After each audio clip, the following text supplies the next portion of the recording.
శ్రీరంగరాజమహిషీమధురైః కటాక్షైః వైదగ్ధ్యవర్ణగుణగుంభనగౌరవైర్యాం కండూలకర్ణకుహరాः కవయోధయంతి హైమోర్ధ్వపుండ్రమజహన్మకుటం సునాసం మందస్మితం మకరకుండలచారుగండం బింబాధరం బహుళదీర్ఘకృపాకటాక్షం శ్రీవేంకటేశముఖమాత్మని సన్నిధత్తాం. విమలపటి కమలకుటి పుస్తకరుద్రాక్షసస్తహస్తపుటి కామాక్షి పక్ష్మలాక్షి కలిత విపంచి విభాసి వైరించి మనోజవం మరుతతుల్యవేగం జితేంద్రియం బుద్ధిమతాం వరిష్టం వాతాత్మజం వనరయూధముఖ్యం శ్రీరామదూతం శిరసా నమామి. జయత్యతిబలో రామో లక్ష్మణశ్చ మహాబలః రాజా జైతి సుగ్రీవో రాఘవేణాభిపాలితః దాసోహం కౌసలేంద్రస్య రామస్యాక్లిష్టకర్మణః హనుమాన్ శత్రుసైన్యానాం నిహంతా మారుతాత్మజః నరావణసహస్రం మే యుద్ధే ప్రతిఫలం భవేత్ శిలాభిస్తు ప్రహరతః పాదపైశ్చ సహస్రశః అర్దయిత్వా పురీం లంకాం అభివజ్య చ మైథిలీం సమృద్ధార్థో గమిష్యామి విశతాం సర్వరక్షసాం ధర్మాత్మా సత్యసంధశ్చ రామో దశరథిర్యది పౌరుషే చ ప్రతిద్వంద్వశరైనం జహిరావిణిం ఆపదామపహర్తారం దాతారం సర్వసంపదాం లోకాభిరామం శ్రీరామం భూయో భూయో నమామ్యహం. హరి ఓం. పరమేశ్వర స్వరూపైన సభకి నమస్కారం.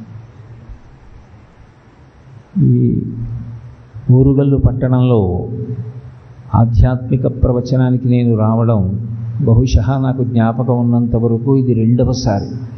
పూర్వం నేను మా బంధువులు ఆహ్వానం చేస్తే వచ్చి ఈ ప్రాంతం నాకు జ్ఞాపకం లేదు, కానీ ఇక్కడెక్కడో ఒక చోట ఒక వెంకటేశ్వర దేవాలయంలో ఒకరోజు అనుకుంటా ప్రవచనం చేయడం జరిగింది.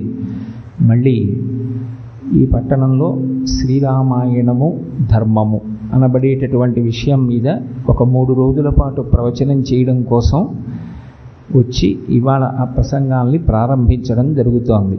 మనకి శ్రీరామాయణం ఆది కావ్యం, వేదోపబ్రహ్మణం. అందుకే వేదవేద్యే పరే పుంసి జాతే దశరథాత్మజే వేద ప్రచే మాట్లాడుతుంది.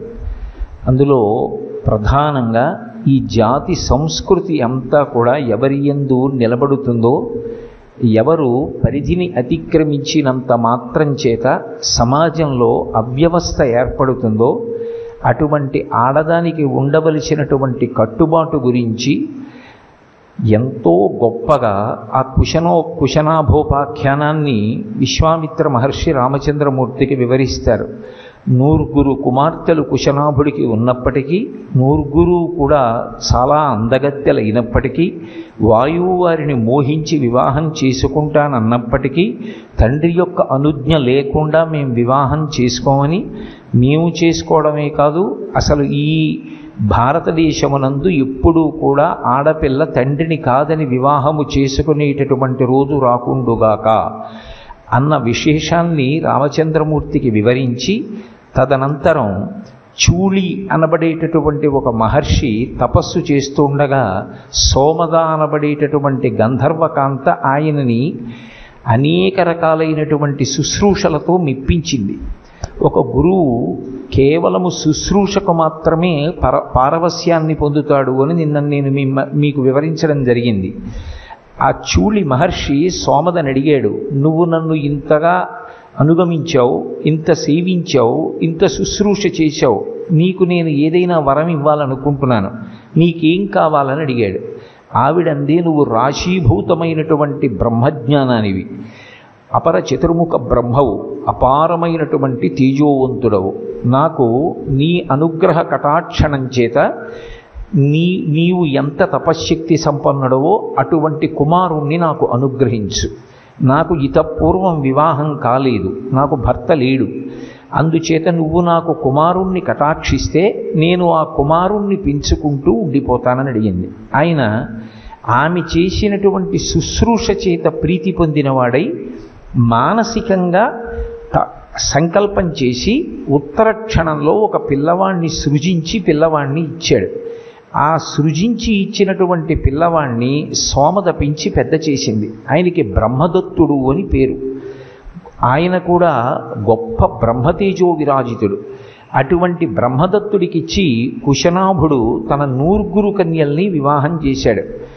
ఆ బ్రహ్మదత్తుడు ఒక్కొక్కరి యొక్క పాణిని గ్రహిస్తూ ఉంటే ఆయన యొక్క తపశ్శక్తి చేత లోపల వంకర టింకరగా తిరుగుతున్నటువంటి వాయువు సక్రమమైన రీతిలో తిరిగాడు. తిరిగినటువంటి కారణం చేత 100 కన్యలకు యథారూపం సౌందర్యవంతంగా ఏర్పడింది. అప్పుడు ఆ సోమద అత్తగారు పరమ సంతోషంతో ఇంతటి నియమం కలిగినటువంటి ఆడపిల్లలు నాకు కోడళ్ళుగా వస్తున్నారని వాళ్ళని తన కుమారునకు భార్యలుగా ఆహ్వానించింది. ఆ విధంగా బ్రహ్మదత్తుడికి కుశనాభుని యొక్క కుమార్తెలైన 100 భార్యలైనటువంటి సన్నివేశాన్ని, గౌతమ మహర్షి యొక్క భార్య అయినటువంటి అహల్య కేవలముగా ప్రలోభ దృష్టితో ఇంద్రుని యందు ఉండిపోయినటువంటి మమకారం చేత ఇంద్రుడితో రమించి చేసినటువంటి దోషాన్ని పోగొట్టడానికి గౌతమ మహర్షి శాపరూపంలో అనుగ్రహించారు. ఎంత తప్పు చేసినా భార్యని విడిచిపెట్టేసేయడం అనేటటువంటిది లేదు భారతీయ సంప్రదాయంలో. భర్త ఆమెని దిద్దుకుని మళ్ళీ పవిత్రమైనటువంటి స్వరూపంగా మార్చి చేపడతాడు తప్ప ఒక దోషం చేసింది అని భార్యని విడిచిపెట్టడం, విడాకులు ఇచ్చేయడం, ఇటువంటి మాటలు అసలు యథార్థమునకు భారతీయ సంప్రదాయమునందు లేవు. అందుకే ఆయన శాపరూపంలో అనుగ్రహించాడు. వాయుభక్ష నిరాహార తప్యంతి భస్మశాయిని అన్నాడు. నువ్వు వాయువుని మాత్రమే భక్షిస్తూ ఆహారమును స్వీకరించకుండా రజోగుణ తమోగుణ ప్రకోపము శరీరములకు కలగకుండా పూర్తి సాత్వికమైనటువంటి బుద్ధి కలిగే వరకు నీవు తపస్సు చేస్తావు. తప్యంతి భస్మశాయిని, బూది చేత కప్పబడిన కారణం చేత ఎవ్వరికీ కనపడవు. ఒకనాడు రామచంద్రమూర్తి ఇటుగా వస్తారు. ఆయన పాద పరాగము సోకి నీవు చేసినటువంటి దోషము తొలగిపోయి నువ్వు చేసుకున్నటువంటి తపస్సు చేతనే నువ్వు చేసుకున్న దోషం నుంచి విముక్తురాలవై పరిశుద్ధవై మళ్ళీ నా పక్కకి చేరుకుంటావన్నాడు. రామచంద్రమూర్తి విశ్వామిత్ర మహర్షితో కలిసి మిథిలా నగరానికి వెడుతూ అటుగా వచ్చినప్పుడు గౌతమ మహర్షి ఆశ్రమంలో భస్మము చేత కప్పబడి పడిపోయి ఉన్నటువంటి గౌతముని యొక్క ఇల్లాలైన అహల్య మీదకి ఆయన యొక్క గాలి సోకి ఆయన పాద పరాగము తగిలినటువంటి కారణం చేత మళ్ళీ ఆమె చైతన్యమును పొంది పరమ పవిత్రయై లేచి నిలబడింది. ఆ తల్లిని స్వీకరించడానికి వెంటనే గౌతమ మహర్షి వచ్చారు. వచ్చి గౌతమ మహర్షి మళ్ళీ అహల్యని తన భార్యగా స్వీకరించి సంతోషంగా ఇద్దరూ కలిసి తమ తపస్సు నిర్వహించడం కోసమని బయలుదేరారు. శాప విమోచనాన్ని పొందినటువంటి అహల్యని చూసి ముందు నమస్కారం రామచంద్రమూర్తి చేశారు. ఎందుచేత అంటే రాముడు అప్పటికి బ్రహ్మచారిగా ఉన్నాడు, ఆమె గృహిణి, పైగా విశేషమైనటువంటి తపశ్శక్తి సంపన్నురాలు, అన్నిటినీ మించి గౌతమ మహర్షి యొక్క ఇల్లాలు. అటువంటి తల్లికి నమస్కరించవలసినటువంటి కర్తవ్యం బ్రహ్మచారిగా రామునికి ఉన్నది కనుక ధర్మ ప్రతిష్టాపన చెయ్యవలసిన వాడు, లోకానికి ధర్మాన్ని నేర్పవలసిన వాడు కనుక బ్రహ్మచారి అయినటువంటి రామచంద్రమూర్తి తానే ఆమెకు నమస్కరించారు. కాబట్టి ఆమెకు నమస్కరించిన తరువాత ఆమెకి జ్ఞాపకానికి వచ్చింది స్మరంతి గౌతమవచః ప్రతిజగ్రాహసాచతౌ అన్నారు మహర్షి. గౌతముడు చెప్పిన మాట జ్ఞాపకానికి వచ్చింది. రాముడు ఇటుగా వచ్చినప్పుడు నీవు చేసినటువంటి దోషము ఆయన యొక్క స్పర్శ చేత తొలగిపోతుంది. అప్పుడు నువ్వు ఆయనకి ఆతిథ్యం ఇచ్చి గౌరవ మర్యాదలు నలపవలసినది అని. అందుకే ఆ ఇల్లాలు ఆ రామచంద్రమూర్తికి, లక్ష్మణస్వామికి, విశ్వామిత్రుడికి అర్ఘ్యపాద్యాది సత్కారములను చేసి గౌరవించింది. తదనంతరం గౌతమ మహర్షి, అహల్య ఇద్దరూ కూడా తమ ఆశ్రమానికి తపస్సు చేసుకోవడం కోసమని బయలుదేరిపోయారు. కాబట్టి శ్రీరామాయణంలో విశ్వామిత్ర మహర్షి రామచంద్రమూర్తితో ఈ కథ ప్రస్తావన చేసినప్పుడు అక్కడే అహల్య శాప విమోచనాన్ని పొందినప్పుడు రాముడికి అసలు తపస్సుకుండేటటువంటి శక్తి ఎటువంటిది, భారతీయ ధర్మంలో వైవాహిక జీవితానికి ఉండేటటువంటి గొప్పతనం ఎటువంటిది? ఇవాళ ఒక స్త్రీని భార్యగా స్వీకరించడం, రేపు విడిచిపెట్టడం, అటువంటిది చెయ్యడం కాదు. ఇక్కడ స్త్రీని భార్యగా స్వీకరించడం అంటే ధర్మపత్నిగా స్వీకరిస్తారు తప్ప కామపత్నిగా స్వీకరించరు. అందుకే ధర్మపత్ని సమేతస్య, ఆమె ధర్మమునకు ఆలవాలము, ధర్మమునకు చేయూత. ఆమె పక్కన ఉంటే యజ్ఞయాగాది క్రతువులు చెయ్యగలడు. ఆమె పక్కన ఉంటే తన కడుపున పుట్టిన కుమార్తెకైనా కన్యాదానం చెయ్యగలడు. ఆమె కాని లేదో తాను యజ్ఞం చెయ్యడానికి కూడా ఇక అధికారి కాడు. ఎడంభుజం మీద ఉత్తరీయం వేసుకోవడానికి అధికారం కూడా ఉండదు. సనాతన ధర్మమునందు భార్యాస్థానానికి ఉన్నటువంటి గౌరవం ఏమిటో, భార్యకి ఎటువంటి ఇబ్బందైనా కలిగితే ఆమెని సంస్కరించి చేపట్టి పక్కన పెట్టుకోవలసినటువంటి అవసరం ఎంత గొప్పదో, భార్య పరుల చేత మాట పడకుండా, భార్య తన మనసు 10 మంది అనేటటువంటి మాటల వలన చిన్నబుచ్చుకోవలసినటువంటి అవసరం లేకుండా భార్యని రక్షించుకోవలసినటువంటి కర్తవ్యం భర్త మీద ఎంత గొప్పగా ఉంటుందో, దాన్ని భర్త ఎంత పరిణతితో పోషించవలసి ఉంటుందో, అలా లేనినాడు భార్య భర్త చేత కాదు బయట వారి చేత మాటల పడి ఎంత కుపితురాలవుతుందో, భర్త పక్కనే ఉన్నా కూడా ఆమె మనసు ఎంత ఖేదానికి గురవుతుందో, అటువంటి స్థితి నుంచి ఉద్ధరించగలిగినటువంటి వాడు భర్త మాత్రమే. ఆ భర్త భార్యకి సుఖాన్ని కల్పించడంలో, పేరు ప్రఖ్యాతులు తేవడంలో, గౌరవాన్ని సంపాదించి పెట్టడంలో, ఆమె కీర్తివంతురాలై పరమ సంతోషంతో తృప్తిగా జీవనం గడిపేటట్టుగా చెయ్యడంలో ఒక భర్తకి ఎంత గొప్ప పాత్ర ఉంటుందో, తాను ఎలా వ్యవహరించవలసి ఉంటుందో వైవాహిక జీవితం గురించి రామచంద్రమూర్తికి చెప్పకుండానే ఒక అద్భుతమైనటువంటి ఘట్టాన్ని విశ్వామిత్రుడు ప్రబోధం చేశాడు. నిజానికి శ్రీరామాయణంలో రామచంద్రమూర్తి ఆదర్శవంతమైన భర్తగా నిలబడి, ఉత్తరాఖండలో సీతమ్మ తల్లి మళ్ళీ భూవివరంలోకి వెళ్ళిపోయే పర్యంతము సీతమ్మ తల్లిని అంత గొప్పగా కాపాడుకుని, ఆమె మీద వేరొకసారి ఎవరూ నిందావాక్యం పలగకుండా జాగ్రత్త తీసుకున్నాడు అంటే, బాలకాండలో తాను బ్రహ్మచారిగా ఉండగా విశ్వామిత్రుడు గౌతముడు అహల్యల యొక్క వృత్తాంతాన్ని చెప్పినటువంటి విధానం, అహల్య పొరపాటు చేసినా కూడా దిద్దుకుని గౌతమ మహర్షి మళ్ళీ తన పక్కన భార్యాస్థానంలో కూర్చోపెట్టుకుని ఖ్యాతి తీసుకొచ్చినటువంటి పద్ధతి రామచంద్రమూర్తిని దిద్దే. రామచంద్రమూర్తిని ఒక ఆదర్శవంతమైనటువంటి భర్తగా దిద్దినటువంటి కారణం చేత ఇప్పటికీ కూడా మనం ఇంట్లో పెళ్ళిళ్ళు చేస్తే సీతారాముల్లా బతకండి అంటాం. శుభలేఖ వేస్తే సీతారాముల యొక్క ముద్ర లేకుండా, వాళ్ళ యొక్క చిత్రం లేకుండా అసలు వివాహం కూడా చెయ్యం. ఎందుచేత అంటే మనుష్య జాతికి ఆదర్శవంతమైనటువంటి దాంపత్యము అంటే సీతారాములే ఆదర్శం. అలా ధర్మము అనేటటువంటిది నిలబడడానికి పత్ని స్థానము ఎంత ముఖ్యమో, ఆమెని ధర్మపత్ని అని ఎందుకు పిలుస్తారో, ధర్మపత్ని అన్న పేరుతో ధర్మమే బాసటగా వస్తుంది. వచ్చినప్పుడు తన మనసులో నిగ్రహించడానికి వీలు కాని రీతిలో ఒక వయసుయందు పొటమరించినటువంటి కామాన్ని ధర్మంతో ముడివేసి ఆమె ఎందుంచుకున్నటువంటి కారణం చేత ఒక గొప్ప అర్థము లభిస్తుంది. అదే పుత్ర సంతానము, పుత్రికా సంతానము. పుత్ర సంతానం కలుగుతుంది కాబట్టి కొడుకు గయాశ్రాద్ధం పెట్టి తండ్రిని ఉద్ధరిస్తాడు. కూతురు పుడుతుంది కాబట్టి దశాపరీషాం దశ పూర్వీషాం, 10 తరాల ముందు 10 తరాల వెనక ఉన్నటువంటి వాళ్ళు కూడా ఉత్తీర్ణులై ఉత్తమ లోకములను పొందడానికి వీలుగా కన్యాదానం చెయ్యడానికి సావకాశం కలుగుతుంది.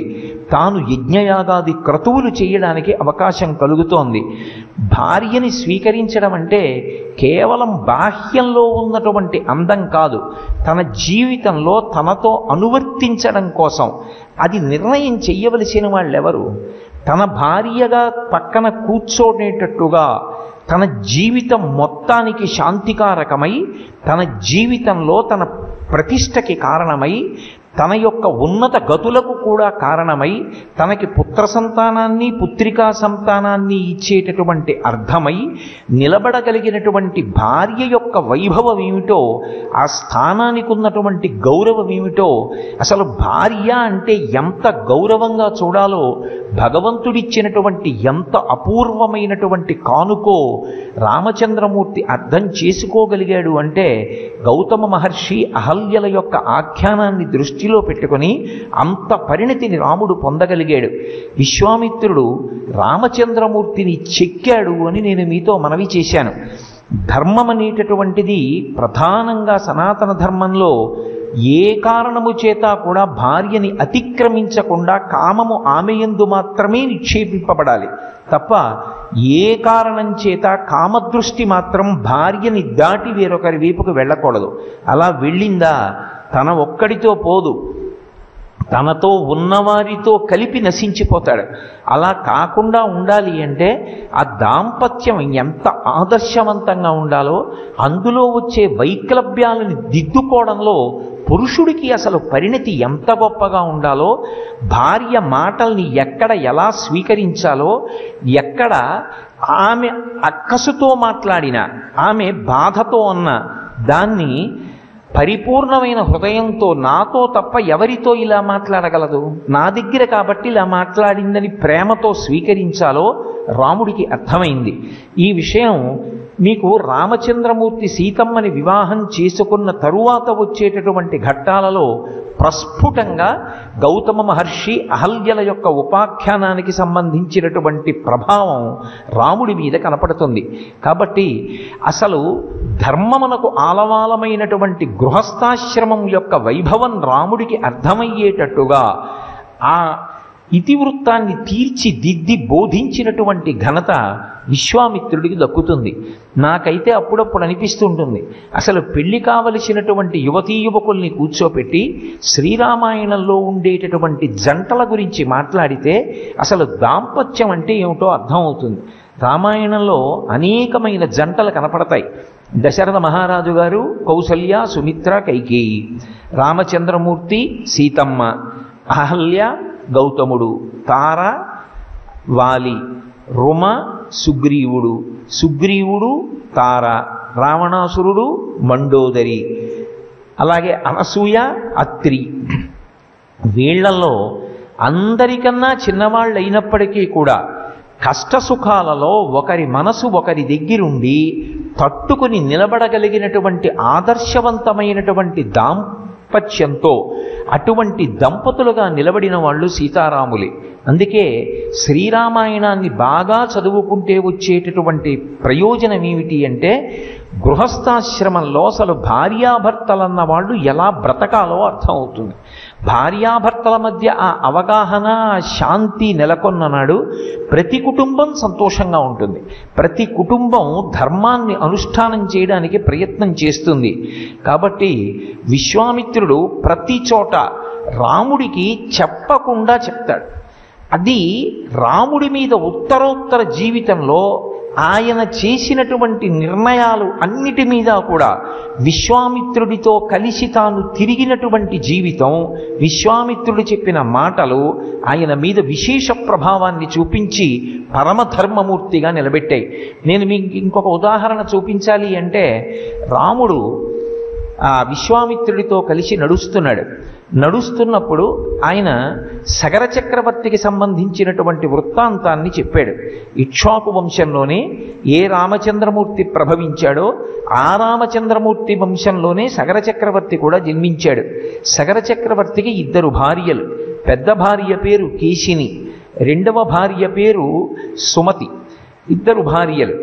అలా ఉండొచ్చా అండి అంటే క్షత్రియుల యందు దక్షిణ నాయకత్వం ఉంటుంది. ఒకరికన్నా ఎక్కువ మంది భార్యల్ని స్వీకరిస్తూ ఉంటారు. ఆ కారణం చేత సగర చక్రవర్తికి 2 భార్యలు. ఎంతకాలానికి సంతానం కలగకపోతే ఆయన హిమవత్ పర్వత ప్రాంతంలో ఉన్నటువంటి భృగుప్రశ్రవణము అనబడేటటువంటి ప్రాంతంలో తపస్సు చేశాడు.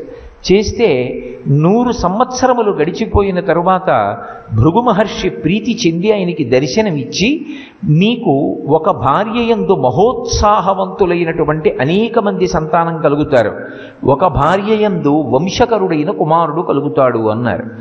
సంతోషించాడు, నమస్కారం చేశారు. భృగు మహర్షి వెళ్ళిపోయారు. 2 భార్యలతో తిరిగి వస్తున్నాడు. 2 భార్యలు అన్నారు, మాలో ఎవరికి వంశకరుడైనటువంటి కొడుకు పుడతాడు, మాలో ఎవరికి పరమోత్సాహవంతులైనటువంటి ఎక్కువ మంది కుమారులు కలుగుతారు చెప్పవలసింది అన్నారు. అంటే సగర చక్రవర్తి అన్నాడు, అది నేను చెప్పడం ఎందుకు, వరమిచ్చినటువంటి భృగు మహర్షిని అడుగుదామని మళ్ళీ భృగు మహర్షి దగ్గరికి వెళ్ళారు. ఆయన అన్నాడు, నేను అనుగ్రహించడం ఎందుకు, మీలో ఎవరికి ఎలా కావాలో మీరే కోరుకోండి అన్నాడు. అంటే పెద్ద భార్య అయినటువంటి కేశిని అంది, నాకు పుత్రం వంశకరో రామా జగ్రాహన్ నృపసన్నిధౌ మునేస్తు వచనం శ్రుత్వా కేశిని రఘునందన అంటాడు విశ్వామిత్ర మహర్షి. ఓ రామ, ఆ సగర చక్రవర్తి యొక్క పెద్ద భార్య అయినటువంటి కేశిని వంశకరుడైనటువంటి కుమారుడు కావాలి అని అడిగింది. అంటే ఆయన వలన వంశము యొక్క పరంపర నడవాలి, అటువంటి కుమారుడు నాకు కావాలి అని అడిగింది. 2వ భార్య అయినటువంటి సుమతి మాత్రం షష్ఠిం పుత్ర సహస్రాణి, ఆమె 60,000 మంది పిల్లలు కావాలి అని అడిగింది. 60,000 మంది పిల్లలు పుడతారని చెప్పి అనుగ్రహించాడు.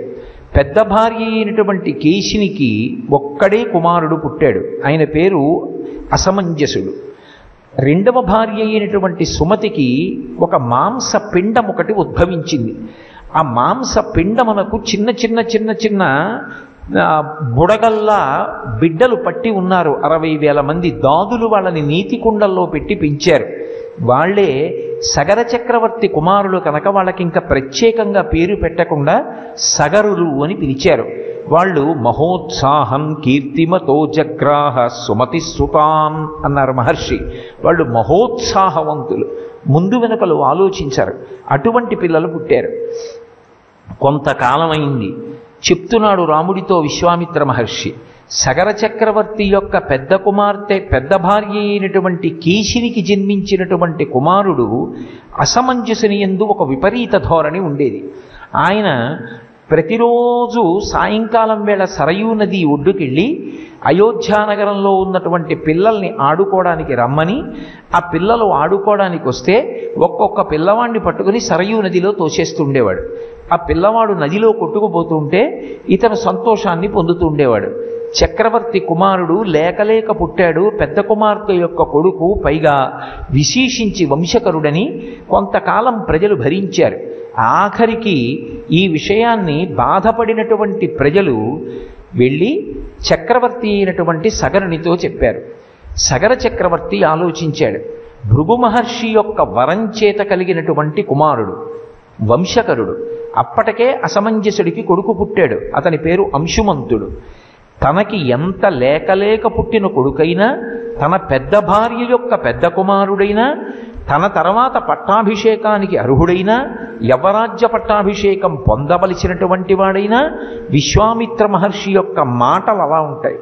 ఏవం పాప సమాచార సజ్జన ప్రతిబాధక పౌరాణామహితే యుక్తో పుత్రో నిర్వాసిత పురాత్ అన్నాడు.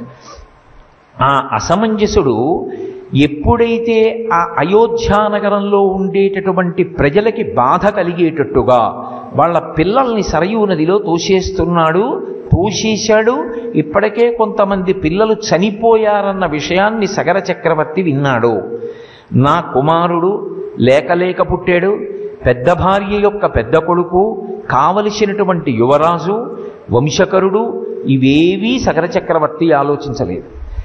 ఆయన పౌరాణామహితో యుక్తో అహితం చేశాడు. అంటే ప్రజలకు హితము కానటువంటి పని చేసినటువంటి తన కుమారుడి పట్ల ఏ విధమైనటువంటి కారుణ్యము చూపించకుండా పుత్రో నిర్వాసిత పురాత్, ఆ కొడుకుని పిలిచి నువ్వు ఇక ఈ దేశంలో ఉండడానికి వీల్లేదని దేశ బహిష్కారం విధించి పంపించేశాడు. రామా నీకు మంగళమగుగాక అంటాడు. రామా బాగా అర్థం చేసుకున్నావా? ప్రజాక్షేమం చూడవలసినటువంటి రాజుగా కూర్చున్నప్పుడు రాజుగా కూర్చుని ప్రజల క్షేమం చూడాలా, రాజుగా కూర్చుని తప్పు చేసినా తన వారిని వెనకేసుకు రావాలా అన్న సంక్లిష్టమైన పరిస్థితి వస్తే రాచ పదవిలో కూర్చున్ననాడు ప్రజా సంక్షేమాన్ని చూడవలసి వస్తే తన కుమారుణ్ణి కూడా సగర చక్రవర్తి విడిచిపెట్టాడు. ఆ వంశంలో పుట్టావు రామా చెప్పడు. ఈ మాట అనకుండా ధర్మానికి కట్టుబడి ఇక్ష్వాకు వంశంలో ఉండేటటువంటి ప్రభువులు ఎంత గొప్పగా పరిపాలన చేశారో, ఆఖరికి తన కొడుకని కూడా చూడకుండా దేశ బహిష్కారం ఎలా విధించాడో మహానుభావుడైనటువంటి విశ్వామిత్ర మహర్షి రామచంద్రమూర్తితో మాట్లాడతాడు.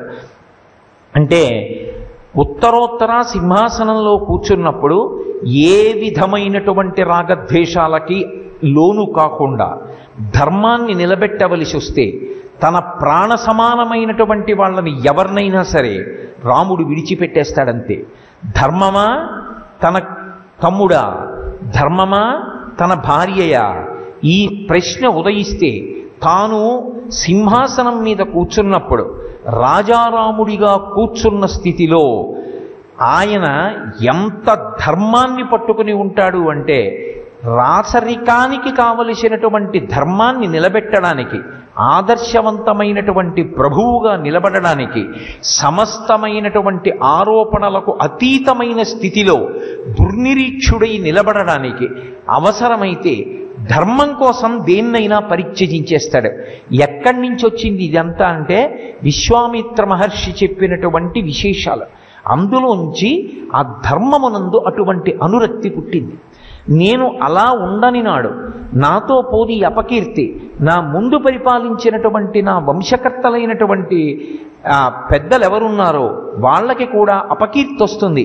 కాబట్టి నేను ధర్మాన్ని మాత్రమే పట్టుకోవాలి తప్ప ధర్మాన్ని అసలు విడిచిపెట్టడానికి వీల్లేదు.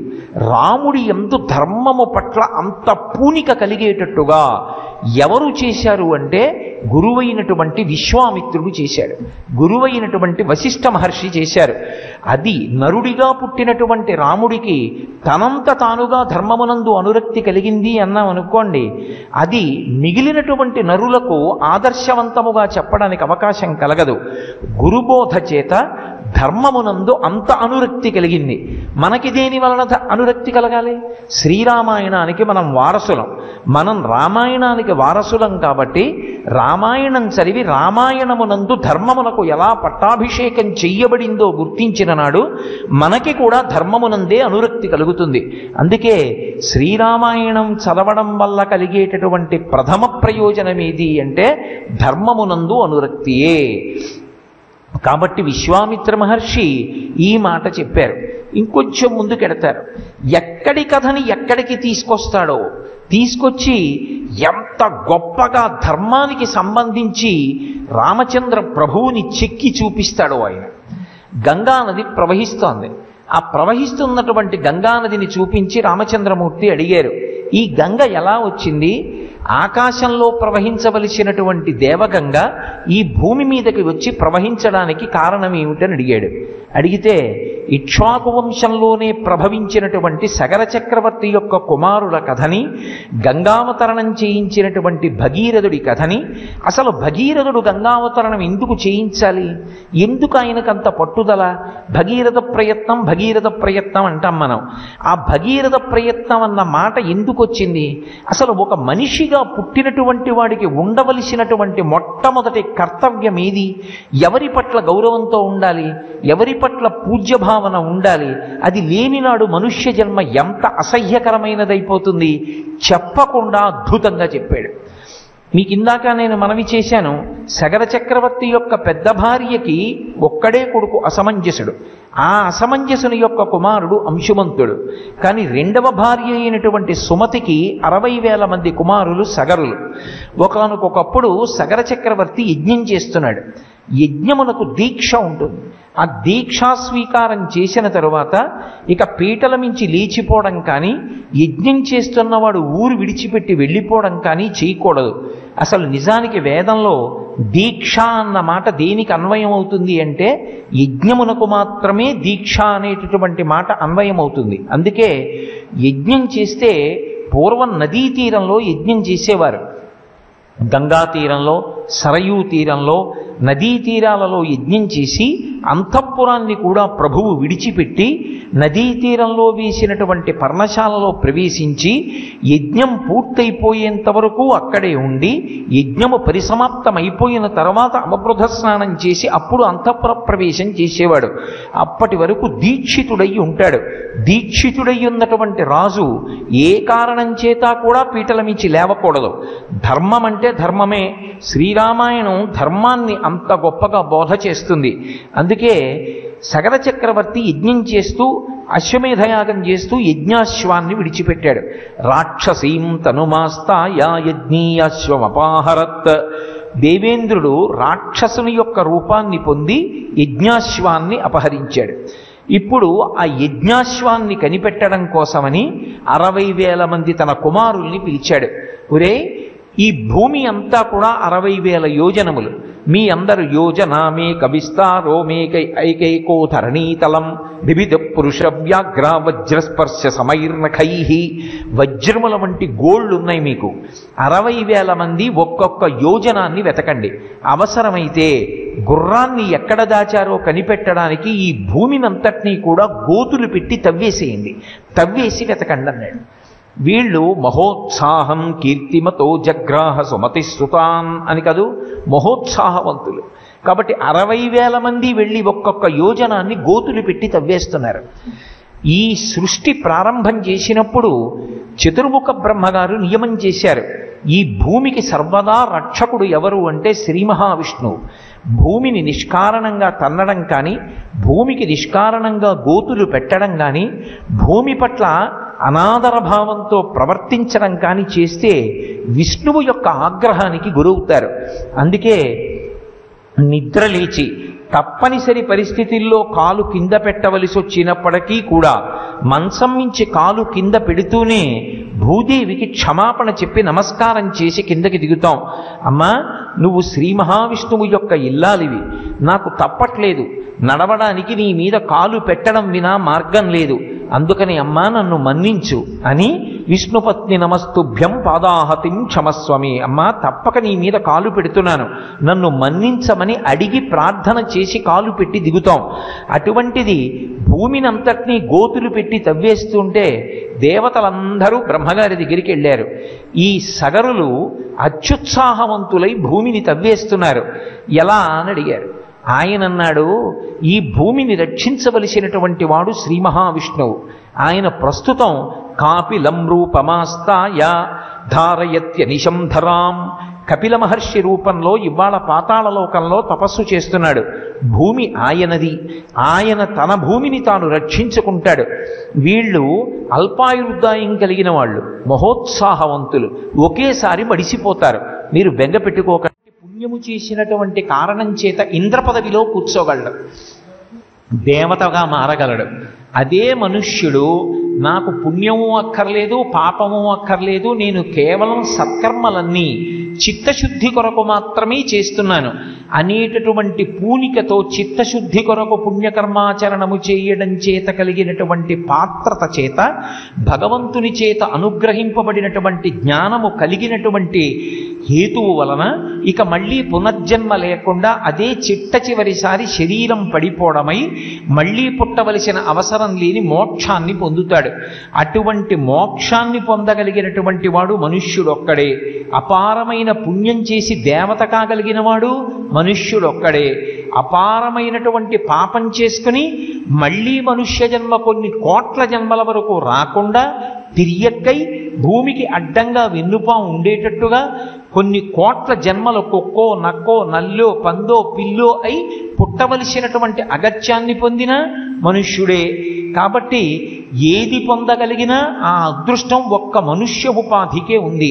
మనుష్య ఉపాధి తరించాలి అంటే ఒక్కటే మార్గం, ధర్మాన్ని పట్టుకోవడమే. ప్రవర్తించకుండా ఏ కర్మ చెయ్యకుండా ఎవ్వరూ ఉండరు. నేను ఏ ఆశ్రమమునకు చందనివాడిని అనడం ఎవరికీ కుదరదు. బ్రహ్మచారిగానో గృహస్థుగానో వానప్రస్థుగానో సన్యాసిగానో ఏదో ఒక ఆశ్రమంలో ఉంటాడు. కాలము ప్రాతకాలమో ఉదయమో మధ్యాహ్నమో సాయంత్రమో ప్రదోషమో రాత్రో ఏదో ఒక కాలంలో ఉంటాడు, ఏదో ఒక చోట ఉంటాడు. దేశకాలములు వర్ణాశ్రమములు నాలుగింటిలో ఎటువంటి కార్యాన్ని చెయ్యాలి, ఎటువంటి ప్రమాణాన్ని పాటించి కర్మ జరగాలి అనేటటువంటి దానికి వేదాన్ని ప్రమాణం తీసుకుని ఆయా ఆశ్రమములలో తాను ఏది చెయ్యాలో అది చేసినటువంటి వాడికి ఉన్నటువంటి కర్మబంధములు విడిపోతాయి. అది విశేషం. అందరూ కర్మ చేస్తున్న వాళ్లే, కానీ వేద విహితమైనటువంటి కర్మాచరణము, ధార్మికమైనటువంటి కర్మ ఎవడు చేస్తుంటాడో వాడికి కర్మపాశములు తెగిపోతుంటాయి. ఎవడు వైదికమైనటువంటి కర్మ విడిచిపెట్టేస్తాడో, ఎవడు ధర్మము అన్న మాట విడిచిపెట్టేస్తాడో వాడికి కర్మపాశములు ఇంకా చుట్టుకుంటూ ఉంటాయి. తెగిపోవడానికి కారణం ఏది అంటే కేవలము ఒక్కటే, ధార్మికమైనటువంటి కర్మ చెయ్యడం చేత ఉన్నటువంటి కర్మపాశములన్నీ కూడా తెగిపోతాయి. అందుకే అలా ధర్మాన్ని పట్టుకోగలిగిన వాడు మనుష్యుడొక్కడే. అంత గొప్ప జన్మ మనుష్య జన్మ. మనుష్య జన్మతో సమానమైనటువంటి జన్మ వేరొకటి ఉన్నట్టుగా మనకి వేదంలో ఎక్కడా కనపడదు. అంత ప్రశస్తమైనటువంటి జన్మ అయినటువంటి మనుష్య జన్మ ఒకానొక యుగంలో తీవ్రంగా అవమానింపబడింది. ఇంత గొప్ప మనుష్యుణ్ణి తృణీకరించి మాట్లాడారు. అటువంటప్పుడు మళ్ళీ మనుష్యుని యొక్క ప్రతిష్ట నిలబెట్టడానికి దశావతారాలలో ఒకటైనటువంటి శ్రీరామావతారం వచ్చింది. అందుకే రామావతారం మనుష్యునికి దగ్గరగా ఉన్నంతగా నీకు ఏ అవతారమూ కనపడదు. రామచంద్రమూర్తి యొక్క అవతారములో ఉన్న విశేషమేమి అంటే ఆయన సాక్షాత్ శ్రీ మహావిష్ణువైన శ్రీరామాయణంలో ఆయన ఎక్కడా నేను శ్రీ మహావిష్ణువుని అని చెప్పుకోలేదు, లేదా విష్ణువుగా ప్రవర్తించలేదు. కేవలము ఒక మనుష్యుడు ఎలా పుడతాడో అలాగే పుట్టాడు, మనుష్యుడు ఎలా పెరుగుతాడో అలాగే పెరిగాడు, మనుష్యుడు ఎలా ప్రవర్తించాలో అలాగే ప్రవర్తించాడు. వేదమును ప్రమాణం చేసుకొని ధర్మాన్ని అనుష్ఠానం చేస్తే మనుష్యుడన్నవాడు ఏ స్థాయికి వెళ్ళగలడో లోకానికి నిరూపణం చేశాడు. అందుకే శ్రీరామాయణాన్ని చదివేటప్పుడు రామచంద్రమూర్తి భగవంతుడు అని రామాయణం చదివితే దాని వలన వచ్చేటటువంటి ప్రయోజనము పరమస్వల్పము. రామాయణం చదివేటప్పుడు రాముడు మనుష్యుడు, కేవలము రాముడు మానవుడు మాత్రమే అని రామాయణాన్ని చదివితే అసలు ధర్మం అన్న మాటకి అర్థం ఏమిటో తెలుస్తుంది. వేదమంతా నువ్వు చదువుకున్నావా చదువుకోలేదా దానితో సంబంధం లేదు, రామాయణాన్ని బాగా చదువుకుంటే చాలు. అందుకే రాముడు ఎదుర్కోనటువంటి పరిస్థితి, రాముడు చెయ్యని పని ఉండవు ఇంకా లోకంలో. రాముడు తండ్రిని ఎలా గౌరవించాలి ఆయన్ని చూసి నేర్చుకోవచ్చు. అన్నదమ్ములతో ఎలా ఉండాలి రామాయణం చదువుకో. భార్యతో ఎలా ప్రవర్తించాలి రామాయణం చదువుకో. గురువు గారి దగ్గర ఎలా ఉండాలి రామాయణం చదువుకో. ఒక పౌరుడిగా ఎలా బ్రతకాలి రామాయణం చదువుకో. ఒక పరిపాలనా దక్షుడివి కావాలంటే, పరిపాలనాంశలో కూర్చోవాలంటే ఎలా ఉండాలి రాముణ్ణి చూసి నేర్చుకో. రాముడు వేదంలో చెప్పబడినటువంటి ధర్మాన్ని యథాతథంగా పాటిస్తాడు. శ్రీరామాయణంలో రామచంద్రమూర్తికి మాత్రమే దక్కినటువంటి గౌరవం ఒకటి ఉన్నది. బహుశः నాకు తెలిసి ఈ మాట అనడం పరమ సాహసమని నాకు తెలుసు, అయినా నేను ఈ మాట వాడుతున్నాను. నాకు తెలిసి ఉన్నంత వరకు మనుష్య జాతి మొత్తం మీద ప్రాయశ్చిత్తం చేసుకోవలసిన అవసరం లేకుండా బ్రతికిన ఒకే ఒక్క మనుష్యుడు రాముడు మాత్రమే. ప్రాయశ్చిత్తం అన్న మాట ఎప్పుడు చేసుకుంటాం? వేదంలో ప్రాయశ్చిత్తం ఉంది. ఎప్పుడు చేసుకోవాలి ప్రాయశ్చిత్తం? చెయ్యవలసిన ధర్మాన్ని చెయ్యకుండా లోపం జరిగితే అప్పుడు ప్రాయశ్చిత్తం చేసుకోవాలి. సంధ్యావందనం వేళకి చెయ్యాలి సూర్యోదయాత్ పూర్వం. ఏ కారణం చేతనో సూర్యోదయాత్ పూర్వం సంధ్యావందనం చెయ్యలేదు, అర్ఘ్యం విడిచిపెట్టలేదు, అప్పుడు ప్రాయశ్చిత్తార్ఘ్యపూర్వక సంధ్యావందనం కరిష్యే అనాలి.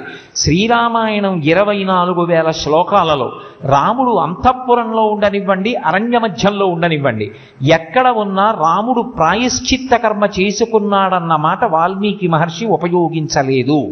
అంటే అసలు రామాయణంలో రాముడిగా శరీరంలో ఉన్న 11,000 సంవత్సరములలో 11,000 సంవత్సరముల పరిపాలనలో కానీ దానికి ముందు కానీ రాముడు ఎన్నడూ కూడా ప్రాయశ్చిత్తం చేసుకోలేదు. అంటే అసలు రాముడు ధర్మాన్ని తప్పలేదు.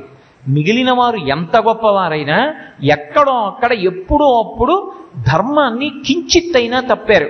తప్పిన కారణం చేత దాన్ని తపస్సుతోనైనా పోగొట్టుకున్నారు, ప్రాయశ్చిత్త కర్మల చేతనైనా పోగొట్టుకున్నారు. అసలు ప్రాయశ్చిత్త కర్మ చేసుకోవలసిన అవసరం లేకుండా కేవలము ధర్మాన్ని మాత్రమే ఆఖరి ఊపిరి వరకు పాటించినటువంటి ఏకైక మహాపురుషుడు రాముడు. అందుకే ధర్మాన్ని పాటించగలిగినటువంటి వాడు యుగాలు మారిపోయినా దైవంగా నిలబడతాడని రాముడు నిరూపణం చేశాడు.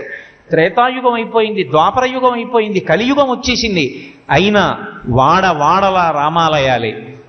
రామనామాన్ని మించినటువంటి నామం ఇక లోకంలో లేదు. అందుకే గోపరాజు గారంతటి వాడు కూడా ఆ రామనామం నాలుక మీద నర్తించాలని కోరుకుంటూ హరునకు విభీషణులకు అద్రిజకున్ తిరుమంత్రరాజమై కరికి నహల్యకున్ ద్రుపద కన్యకునర్తి హరించ చుట్టమై బరగిన ఎట్టి నీ పతితపావన నామము నాదు జిహ్వపై నిరంతరము నటింపచేయుమి కదా శరధి కరుణాపయోనిధి అని పిలుస్తాడు. మహానుభావుడు మనుష్యుడై పుట్టి మనుష్యుడిలాగే జీవించి మనకి వేదం ఎలా బ్రతకమని చెప్పిందో అలా బ్రతకడం ఎలాగో నేర్పి, అలా నేర్పినవాడు ఎంత గొప్పవాడు కాగలడో నిరూపణం చేసి చూపించినటువంటి అవతారం రామావతారం. అందుకే 10 అవతారాలు ఉన్నా అందులో కల్కి అవతారం ఇంకా రాకపోయినా 9 అవతారాలు వచ్చినా 9 అవతారాలలోనూ కూడా రామావతారం మనుష్యునకు దగ్గరైనంతగా ఏ ఇతర అవతారము దగ్గర కాలేదు. కారణం ఏమంటే మీరు ఎప్పుడు ఎక్కడ ఏ కర్మ చెయ్యండి, అది ఎలా చెయ్యాలి అంటే రామాయణం చదువుకుంటే చాలు. తండ్రికి తద్దినం ఎలా పెట్టాలి, శ్రీరామాయణం తీసి రాముడు ఎలా పెట్టాడో చదువుకుంటే చాలు. ఓ ఇల్లు కట్టుకున్నారు, గృహప్రవేశం చెయ్యాలి, గృహప్రవేశం చేసే ముందు ఏం చెయ్యాలి, రామాయణంలో రాముడు పర్ణశాల కట్టుకుని ఏం చేశాడో చదివితే చాలు. రామాయణంలో రాముడు ఏం చేశాడో అదే ధర్మం, రామాయణంలో రాముడు ఏది చెప్పాడో అదే ధర్మం. అయితే మీరు నన్ను ప్రశ్న అడగచ్చు, ఏమంటే ఇందాక మీరే కదా అన్నారు ఎవరు చెప్పినా ధర్మం కాదు, వేదం చెప్తేనే ధర్మం అన్నారు కదా, మరి ఇప్పుడు రాముడు చెప్పింది ధర్మం అని ఎలా తీర్పు చెప్పారు అని నన్ను అడగచ్చు. ఇక్కడ మీరు ఒక సూక్ష్మాన్ని పరిశీలించవలసి ఉంటుంది. రాముడు ఎప్పుడు మాట్లాడినా ఇది నా స్వంత అభిప్రాయం అని ఎప్పుడూ మాట్లాడడం. ఈ పని ఎలా చెయ్యాలి అని చర్చ జరిగిందనుకోండి, నేను ఇలా చెప్తున్నాను మీరు ఇలా చెయ్యండి, నేను చెప్తున్నాను కాబట్టి ప్రమాణం అని రాముడు అనడం. రాముడు ఎప్పుడూ ఏం చెప్తాడంటే అందరి మాటలు వింటాడు. విని తుట్టతుదన ఏమంటాడంటే శాస్త్రం ఇలా చెప్పింది కాబట్టి, పెద్దలు ఇలా చెప్పారు కాబట్టి ఇది ప్రమాణం అంటాడు. అంటే రాముడి నోటి వెంట వచ్చినది ఏది, వేదం వచ్చింది. రాముడు పరిపాలన చేశాడనుకోండి, రాముడికి పరిపాలించడానికి ప్రమాణం ఏది, వేదం. అందుకే రామరాజ్యం అంటాం. రామరాజ్యం అంటే అంత సుభిక్షంగా ఎందుకుంది, శాస్త్రాన్ని ప్రమాణం చేసుకుని పరిపాలించాడు కాబట్టి. రామరాజ్యం రాముడు పరిపాలిస్తేనే ఉంటుంది అన్నారు అనుకోండి, ఇక రామరాజ్యం ఎప్పటికీ రాదు. రామరాజ్యం వస్తుంది ఎప్పుడు, పరిపాలించేటటువంటి వాళ్ళు వేదాన్ని ప్రమాణంగా తీసుకుని పరిపాలన చేస్తే అది రామరాజ్యమే అవుతుంది. కాబట్టి అందుకే రామాయణంలో రాముడు ఎప్పుడు ఎక్కడ మాట్లాడినా అది కేవలము ధర్మమే. రాముడు అడుగు తీసి అడుగు వేస్తే ధర్మమే. సత్యధర్మములు రెండు పాదములుగా చేసుకుని ప్రవర్తిస్తాడు. రామునిలో ఉన్న గొప్పతనం ఏమిటంటే రాముడు దేని చేత సంతసిస్తాడు, రాముడికి సంతోషం దేని వలన. మీరు జాగ్రత్తగా రామాయణాన్ని పరిశీలిస్తే రామాయణంలో రాముడికి సంతోషం కానీ రాముడికి సంతృప్తి కానీ ఇది ఉన్నదని కాదు, ఇది లేదని కాదు, నేనిప్పుడు ఇక్కడ ఉన్నానని కాదు, అక్కడ లేనని కాదు. రాముడి సంతోషమంతా ధర్మాచరణము వలన. నేను ఇప్పుడు చెయ్యవలసిన పని ఇప్పుడు చేశానా, ఎలా శాస్త్రం చెప్పిందో అలా నేను ప్రవర్తిస్తున్నానా, అదొక్కటే రాముడికి గీటురై. నేను అలా ప్రవర్తిస్తున్నాను సంతోషం. రాముడు విచారించవలసిన క్షణం నిజానికి రాముడి జీవితంలో ఒక్కటి కూడా లేదు. ఎందుకని, ఎప్పుడూ రాముడు ధర్మాన్ని విడిచిపెట్టి ప్రవర్తించలేదు కనుక. ఒకటి రాముడు ధర్మం ప్రకారం చేయలేదనుకోండి, నా వలన పొరపాటు జరిగింది, నేను ధార్మికంగా ప్రవర్తించలేదని ఏడవాలి. కానీ రాముడు అలా ఏడవలసిన అవసరం కలగలేదు. అంటే రాముడి ఊపిరి ధర్మం, రాముడే ధర్మం. అందుకే మారీచుడు రామో విగ్రహవాన్ ధర్మ అంటాడు. రాశీభూతమైనటువంటి ధర్మమే రామచంద్ర ప్రభు. అటువంటి రాముడు త్రేతాయుగంలో శ్రీ మహావిష్ణువు అవతార స్వీకారం చేసి ఆయనగా రావడానికి ప్రబలమైనటువంటి కారణం ఒకటి ఉన్నది. రావణాసురుడు లోకాల్ని బాధపెడితే పెట్టాడు, కానీ ఆయన చేసినటువంటి మహోపకారం మాత్రం పరోక్షంగా ఒక్కటి మిగిలిపోయింది. ఆయన చేసినటువంటిది ఏది అంటే, తపస్సు చేసి చతుర్ముఖ బ్రహ్మగారు ప్రత్యక్షమైనప్పుడు యక్ష గంధర్వ కిన్నెర కింపురుషాదులు దేవతల చేత తనకి మరణం లేకుండా ఉండాలని కోరుకున్నాడు. అలా కోరుకుని వదిలిపెట్టేసి ఉంటే ఏ ఇబ్బంది లేకుండా ఉండును. కానీ బ్రహ్మగారితో ఒక మాట అన్నాడు, తృణభూతాహితే మన్యే ప్రాణినో మానుషావయ అన్నాడు. మనుష్యుల నుండి నాకు మరణం ఉండకూడదన్న వరాన్ని నేను అడగనన్నాడు. ఎందుకు అని బ్రహ్మగారు అడగలేదు, కానీ జవాబు చెప్పాడు. తృణభూతాహితామన్యే, నేను ఆ మనుష్యులను తృణం గడ్డిపరక కింద చూస్తాను. వాళ్ళు నన్నేం చేస్తారు? వాళ్ళంత పనికి మాలిన వాళ్ళు ఇంకోళ్ళు లేరు, అందుకే వాళ్ళు నన్నేం చేయలేరు. కాబట్టి నరుల వలన మరణము లేకుండుగాక అన్న వరాన్ని నేను నిన్ను కోరనన్నాడు. కాబట్టి మనుష్యులను అవమానించి అనాదర బుద్ధితో మాట్లాడాడు. అందుకే రామాయణం బాలకాండలో దశరథ మహారాజు గారు పుత్రకామేష్టి చేస్తున్న సందర్భంలో చతుర్ముఖ బ్రహ్మగారు వచ్చినప్పుడు దేవతలందరూ కూర్చునుంటే బ్రహ్మగారితో మాట్లాడుతూ దేవతలందరూ అడిగినప్పుడు, నువ్వు ఇన్ని వరాలు ఇచ్చావు, అపారమైన బలసంపన్నుడైపోయాడు రావణాసురుడు, ఇప్పుడు ఆయన చేస్తున్న అపరాధం ఏమిటో తెలుసా? సృష్టి నువ్వు చేశావు, సృష్టి నువ్వు చేసినప్పుడు నియమాలు ఏర్పాటు చేశావు. ఒక నది ఎలా ప్రవహించాలో నిర్ణయం చేశావు, ఒక సముద్రం చెయ్యిలి కట్టు పెట్టి అది దాటకూడదు అని నిర్ణయం చేశావు, ఒక పక్షి ఆకాశంలోనే ఎగరాలి అని నిర్ణయం చేశావు, ఒక చేప నీటిలో వెళ్ళాలి అని నిర్ణయం చేశావు, గాలి వీచాలి అని నిర్ణయం చేశావు, సముద్రము తరంగములతో ఉండాలి అని నిర్ణయం చేశావు, సూర్యుడు ఋతువుని బట్టి ఆయన యొక్క తేజస్సు మారుతుంది అని నిర్ణయం చేశావు. కానీ ఇప్పుడు నీవు చేసినటువంటి సృష్టికి నువ్వు విధించిన నియమాలని తిరగరాస్తున్నాడు రావణాసురుడు. ఇది రావణుడు చేసిన తప్పిదం. ఇది చెప్పారు వాళ్ళు బ్రహ్మగారితో. నైనం సూర్య ప్రతిపతి వార్ష్వే బాతిన మారుత చరోర్మిమాలీతం దృష్ట్వా సముద్రోపిన కంపతే. నైనం సూర్య, ఆ సూర్యుడున్నాడే ఆయన గట్టిగా ప్రకాశించడానికి వీలు లేదు. ప్రతిపతి వాలి న మారుత, ఆ గాలి ఉందే ఆయన తన ఇష్టం వచ్చిన రీతిలో వీచడానికి వీలు లేదు. రావణాసురుడు అలా వెళ్ళిపోతున్నాడు అనుకోండి, అది రోహిణీ కార్తె అనుకోండి, సూర్యుడు తన తేజస్సుని ఉపసంహారం చేసేయాలి. ఆ ఋతువుని బట్టి ఆ కాలాన్ని బట్టి సూర్యుడు ప్రకాశించకూడదు. రావణుడు వెడుతున్నాడు కాబట్టి ఉపసంహారం చేయాలి. గాలి గట్టిగా వీస్తోందనుకోండి, రావణుడి ఉత్తరీయం ఎగిరిందనుకోండి, కోపంగా చూస్తాడు. గాలి అంతే, మందంగా వీచాలి, గట్టిగా వీచకూడదు. ఆయనకి గాలి అంత సుఖంగా అనిపించలేదనుకోండి, ఆయనకి సుఖం కలిగేటట్టుగా గాలి వేయాలి.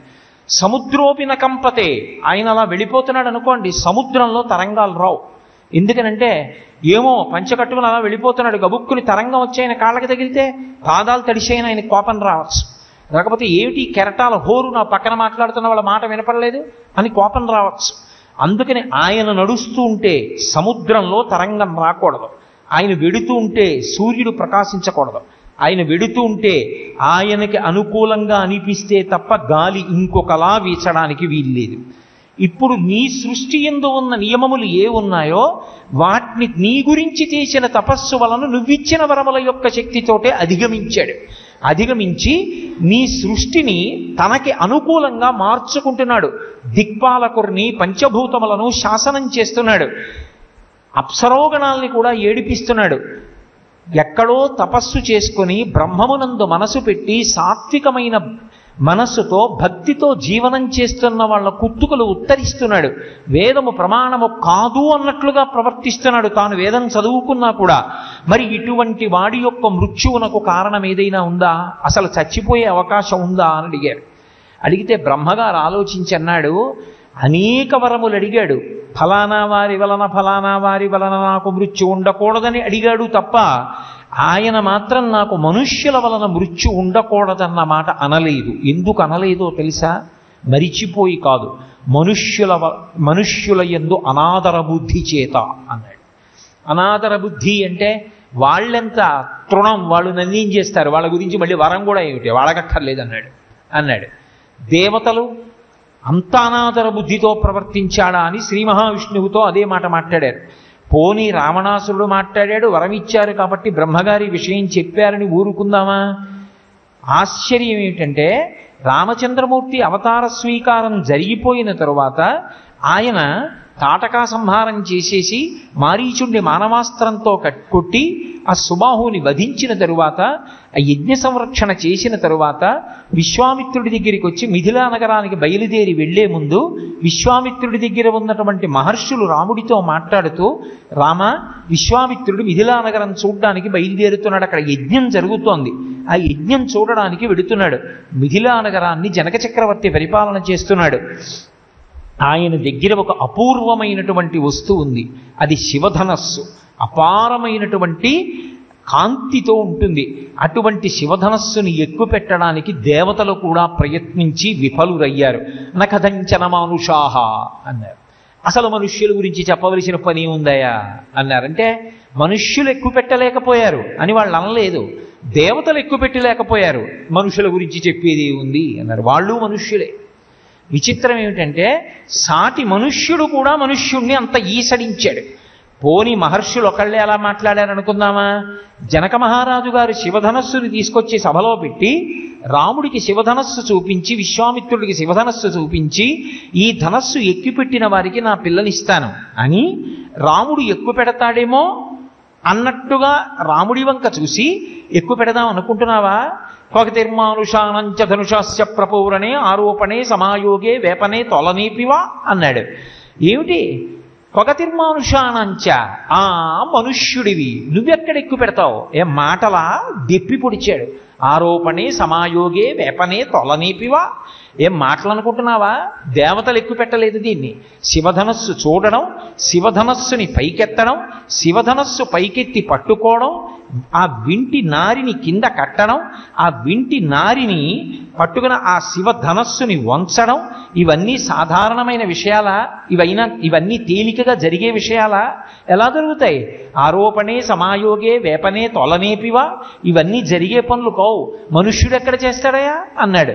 అంటే జనక మహారాజు గారంతటి వాడు మనుష్యుని పట్ల అంత అనాదర బుద్ధితో ప్రవర్తించాడు. త్రేతాయుగంలో రామచంద్రమూర్తి యొక్క అవతారం వచ్చినటువంటి సమయానికి అసలు మనుష్యుని గురించి అంత అవమానకర రీతిలో ప్రవర్తించారు.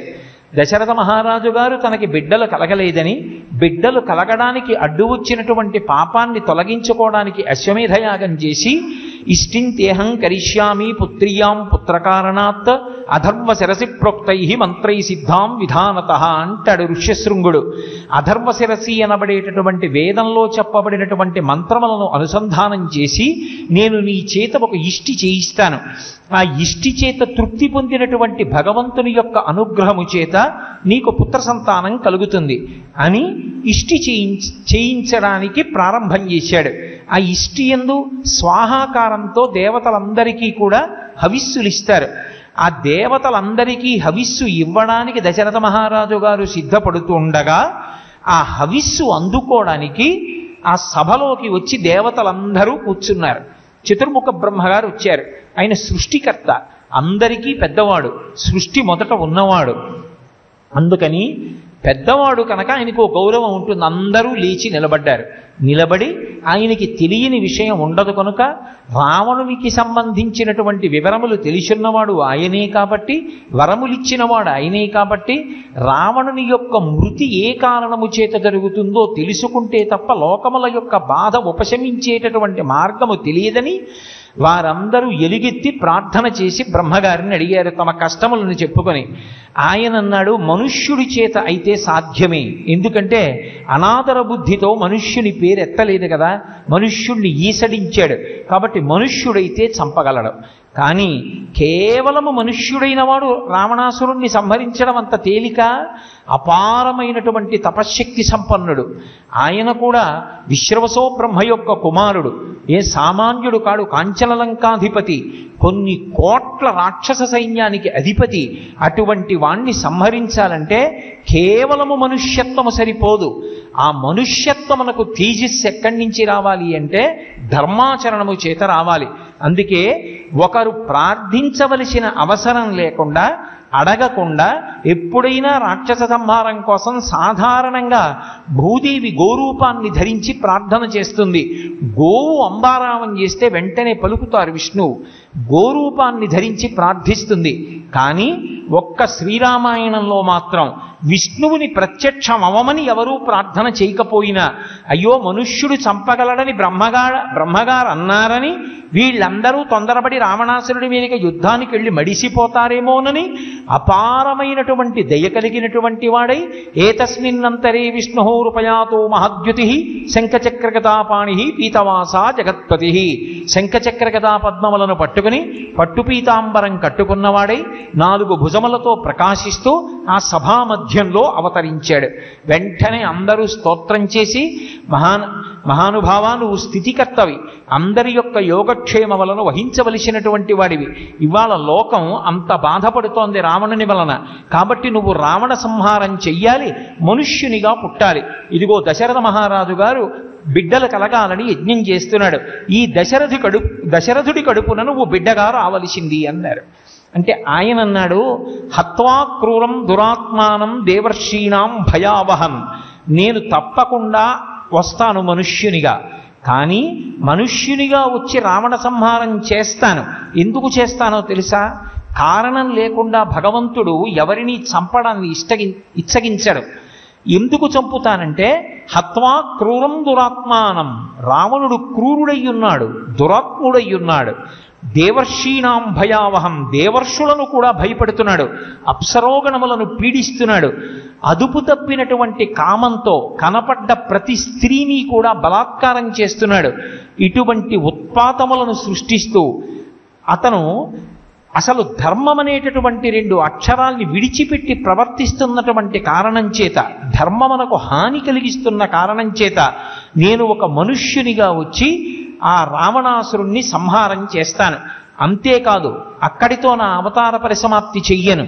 సాధారణంగా విష్ణువు యొక్క అవతారాలు రాక్షస సంహారం చేసిన తరువాత ఉపసంహారం అయిపోతాయి, లేదా ఆ అవతారమునకు సంబంధించినటువంటి ప్రధాన ప్రయోజనం పూర్తయితే ఉపసంహారం అయిపోతాయి. వామనమూర్తిగా వస్తే ఇంద్రుడికి రాజ్యప్రదానం చేసి ఉపసంహారం చేసేసాడు. కానీ మత్స్యమూర్తి ఒక ప్రత్యేక ప్రయోజనం పూర్తయిపోతే ఉపసంహారం చేసేశారు. కూర్మావతారం హాలాహలం ఆ సాగరమథనంలో ఆ మందర పర్వతాన్ని వహించిన తరువాత ఆ ప్రయోజనం పూర్తయిపోతే ఉపసంహారం చేసేశారు. కానీ రామావతారంలో మాత్రం ఆయన ప్రతిజ్ఞ చేశాడు, నేను రావణ సంహారం అయిపోయిన తరువాత అవతార పరిసమాప్తి చెయ్యను. 10 వర్ష సహస్రాణి 10 వర్ష శతాని చ. నేను 11,000 సంవత్సరములు ఈ భూమి మీద ఉంటాను. ఈ భూమి మీద ఉండి ఈ భూమినంతటినీ పరిపాలన చేస్తాను. పరిపాలన చేసి ఒక మనుష్యుడు శాస్త్రాన్ని పట్టుకుంటే, వేదాన్ని పట్టుకుంటే, ధర్మాన్ని పట్టుకుంటే, ధార్మికమైన నడవడి కలిగి ఉంటే ఎంత గొప్పవాడు కాగలడో లోకమునకు నిరూపణం చెయ్యాలి. మనుష్యుని యొక్క గొప్పతనం ఏమిటో చెప్పాలి. అది రామావతారంలో ఉన్నటువంటి విశేషం. అందుకని నేను 11,000 సంవత్సరములు ఈ భూమండలం మీద ఉంటాను. రావణ సంహారం అయిపోయిన తరువాత ఉండి 11,000 సంవత్సరములు పరిపాలన చేస్తాను. అందుకు వస్తున్నాను రామచంద్రమూర్తిగానని ఆయన ఒక మాట అన్నారు. నేను ఈ దశరథ మహారాజు గారిని తండ్రిగా స్వీకరిస్తున్నాను. స్వీకరించి నన్ను నేను కృత్వాత్మానం చతుర్విధం, నన్ను నేను 4గా భాగం చేసుకుని నలుగురిగా వస్తాను. నలుగురిగా వచ్చినవాడు ఒక్క విష్ణువే. రామ లక్ష్మణ భరత శత్రుఘ్నులనేటటువంటి 4 అన్నదమ్ముల రూపంలో నేను తత పద్మపలాసాక్ష కృత్వాత్మానం చతుర్విధం పితరం రోచయామాస తథా దశరథన్ నృపన్. లోకంలో తండ్రిని వరించడం అన్న మాట ఉండదు. ఎందుచేత అంటే ఎవరైనా ఒక మనుష్యుడు ఇంకొకరి కడుపున పుట్టాడు అంటే అతను గత జన్మలలో చేసుకున్నటువంటి పాపపుణ్యాల్ని అనుసరించి అటువంటి పుణ్యాత్ముడి కడుపున పుట్టడమా పుట్టకపోవడమా అన్నది నిర్ణయింపబడుతుంది తప్ప నేను వారిని తండ్రిగా వరిస్తానని చెప్పి రావడం ఉండదు. అంటే దశరథ మహారాజు గారిని తండ్రిగా వరించి రావడము అంటే అవతార స్వీకారం చేశారు విష్ణువు. ఎందుకు దశరథ మహారాజు గారిని తండ్రిగా వరించాలి అంటే దశరథ మహారాజు పరమధర్మాత్ముడు. 60,000 సంవత్సరముల వయస్సు వచ్చి బిడ్డలు కలగకపోతే తన కులగురువు అయినటువంటి వశిష్ఠుడి కాళ్ళు పట్టుకున్నాడు. వేదాన్ని ప్రమాణంగా చేసుకుని యజ్ఞం చేసి పాపాన్ని పోగొట్టుకుని పుత్రకామేష్టి చేసి సంతానాన్ని పొందాలనుకున్నాడు తప్ప ఇంతకాలం సంతానం కలగలేదు నేను భగవంతుణ్ణి ఆరాధించినా కూడానని వేదము యొక్క ప్రామాణ్యమును నిరసించినటువంటి వాడు కాడు. పరమ ధర్మబుద్ధి కలిగినటువంటి వాడు. అందుకే నేను దశరథ మహారాజు గారి కడుపున పుడతానని తత పద్మఫలాసాక్ష కృత్వాత్మానం చతుర్విధం పితరం రోచయామాస తథా దశరథం నృపన్. ఇక్కడి వరకు విష్ణువు. ఇక ఈ తర్వాత ఇక విష్ణువుగా ఉంటే నరుడిగా ఉండడం కుదరదు. ఎందుకంటే నరుడు సర్వత్ర వ్యాపించినటువంటి భగవత్తత్వంగా లోకంలో నడిస్తే ఇక రామకథ నరకథగా ఉండేటటువంటి అవకాశం లేదు. అందుకే ఏ అవతారంలోనూ లేనంత మహాత్యాగాన్ని రామావతారంలో చేసి చూపించాడు. మిగిలినటువంటి అవతారాల్లో ఎప్పుడైనా ఎక్కడైనా ఆయన ఆవిర్భవించినా కూడా చతుర్భుజములతో శంఖచక్ర గదాపద్మములను పట్టుకుని పీతాంబరం కట్టుకుని కనబడ్డాడు.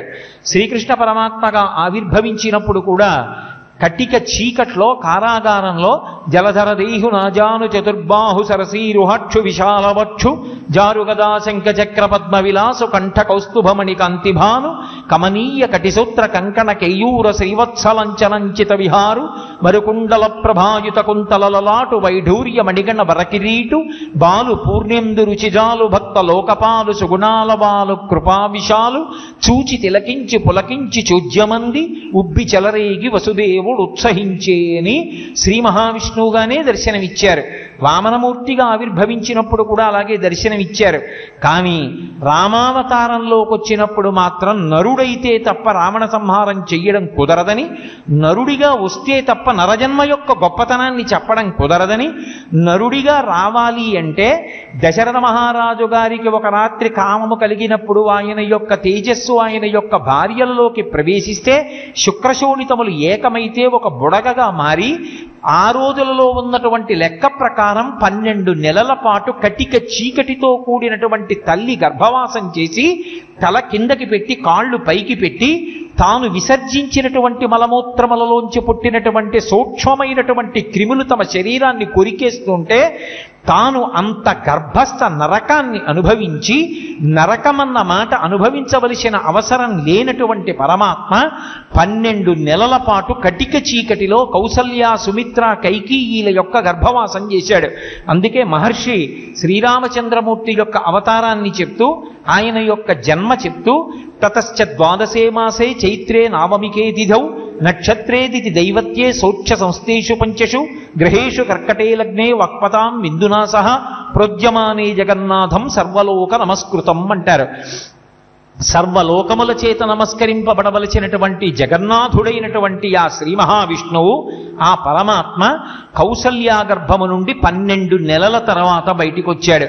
వచ్చినప్పుడు పునర్వసు నక్షత్రంలో 5 గ్రహాలు ఉచ్ఛస్థితిలో ఉండగా కర్కాటక లగ్నంలో నవమి తిథి నాడు మిట్ట మధ్యాహ్నం వేళ ఆవిర్భవించాడు చైత్రమాస శుక్లపక్షంలో. అందుకే రామచంద్ర ప్రభువు సూర్యవంశమునందు ఇక్ష్వాకు వంశంలో జన్మించాడు. అటువంటి రామచంద్రమూర్తి అలా గర్భవాసం చేస్తే తప్ప లక్ష్మణ భరత శత్రుఘ్నులుగానైనా సరే నరుడిగా రావడం కుదరలేదు. అందుకే గోపరాజు గారు దాశరథీ శతకం చేస్తే 100 మాటలు కడుపార పిలుచుకున్నాడు. కరుణాపయోనిధి అన్నాడు. కరుణాపయోనిధి అంటే పయోనిధి అంటే సముద్రం. సముద్రం యొక్క లోతు ఎలా తెలియదో రామా నీ యొక్క కరుణ యొక్క లోతు తెలియదు. మనుష్యులం మేమింత బాధపడుతుంటే రావణ సంహారం చెయ్యడమే కాకుండా మనుష్యుడిగా పుట్టడానికి అమ్మ కడుపులో 12 నెలలు కటిక చీకటిలో పడుకుని గర్భస్థ నరకం అనుభవించవలసినటువంటి అవసరం లేనటువంటి వాడివి మా కోసమని గర్భస్థ నరకాన్ని అనుభవించి ప్రాకృతమైనటువంటి ఒక శిశువుగా దశరథ మహారాజు గారి కొడుకుగా పుట్టి ఆ తండ్రికి కొడుకువి అని దశరథుని యొక్క కొడకా అని పిలిస్తే మురిసిపోయేటటువంటి లక్షణం ఉన్నవాడా? పరబ్రహ్మానికి ఎక్కడైనా ఫలానా వారి కొడుకా అని పిలవవలసిన అవసరం ఉంటుందా? ఉండదు. ఫలానా వారి కొడుకా అని పిలిస్తే మురిసిపోయినవాడు భద్రాద్రి రామచంద్రుడు అని గోపరాజు గారు 1కి 100 మాటలు నిర్ధారణ చేశారంటే భద్రాచలంలో ఉన్నవాడు దశరథ మహారాజు గారి కొడుకైన రాముడే తప్ప 4 చేతులున్నాయి కాబట్టి రామనారాయణుడని గోపరాజు గారు ఎక్కడా చెప్పలేదు. ఉన్నది రాముడే, దశరథ మహారాజు గారి కొడుకే. ఆ రాముడే భద్రాచలం మీద వెలిసి ఉన్నాడని శంకర భగవత్పాదులంతటి వారు ఆ భద్రాచలంలో ఉన్నటువంటి స్వామిని చూస్తే వామాంకస్థిత జానకీ పరిలి సత్కోదండ దండంకరే చక్రం చోద్భకరేణ బాహుయుగలే శంఖం శరం దక్షిణే బిభ్రాణం జలజాతపత్రనయనం భద్రాద్రి మూర్ధిని స్థితం కేయూరాది విభూషితం రఘుపతిం సౌమిత్రయుక్తం భజే అన్నారు. రఘుపతిం, ఆయన రఘుపతి సాక్షాత్ రామచంద్ర ప్రభు. ఆ భద్రాద్రి చేసినటువంటి తపస్సు యొక్క శక్తి అంతటివాడు కూడా రాముడిగా రావడంలో ఆ ఆయుధాల్ని అపసవ్యంగా పట్టుకున్నాడు. అది భగవంతుని యొక్క కారుణ్యానికి పరాకాష్ఠ తప్ప అక్కడ రాముడు కాదు రామనారాయణుడని గోపరాజు గారు చెప్పలేదు, అలాగని శంకర భగవత్పాదులు చెప్పలేదు. భద్రాచలంలో ఉన్నవాడెవరంటే దశరథ మహారాజు గారి కొడుకైన రాముడే అని ఒకసారి కాదు 100 మాటలు చెప్పాడు. దాశరథి కరుణాపయోనిధి అంటూను. కాబట్టి అటువంటి భద్రాచలంలో మనకి దర్శనమిస్తున్నటువంటి రామచంద్ర ప్రభు ఎవరున్నారో ఆయన మన కోసమని చెప్పి హద్దులేని కారుణ్యంతో సముద్రం లోపల లోతైనా కొలవగలనేమో కానీ రామచంద్రమూర్తి యొక్క కారుణ్యాన్ని లెక్క కట్టడం మాత్రం ఎవరికీ సాధ్యం కాదు.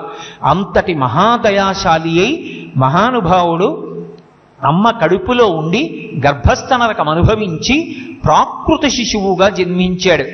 ధర్మాన్ని ఈ లోకానికి చూపించడం రామావతారము యొక్క ప్రధానమైనటువంటి ప్రయోజనం. రావణ సంహారం నిజానికి ధర్మము ముందు మడిసిపోయింది.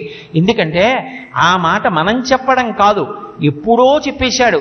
అరణ్యకాండలో మారీచుడు రావణాసురుడితో మాట్లాడుతూ అంటాడు, ఒరే నేను చెప్పిన మాట నీకెక్కదు. ఎందుకని అంటే సులభాః పురుషారాజన్ సతతం ప్రియవాదినః అప్రియస్యతు పథ్యస్య వక్తా శ్రోతాచ దుర్లభః. యువతలవాడు సంతోషించడానికి అస్తమానం అయిందానికి కాందానికి పొగిడి మాట్లాడేవాళ్ళు కనపడతారు. కానీ నువ్వు ఒక తప్పు చేస్తున్నప్పుడు అది తప్పు అని చెప్పేటటువంటి వాడు లోకంలో ఎక్కడో ఒక్కడే ఉంటాడు. ఆ ఒక్కడు నీ అభ్యున్నతి కోసం మాట్లాడుతున్నాడు.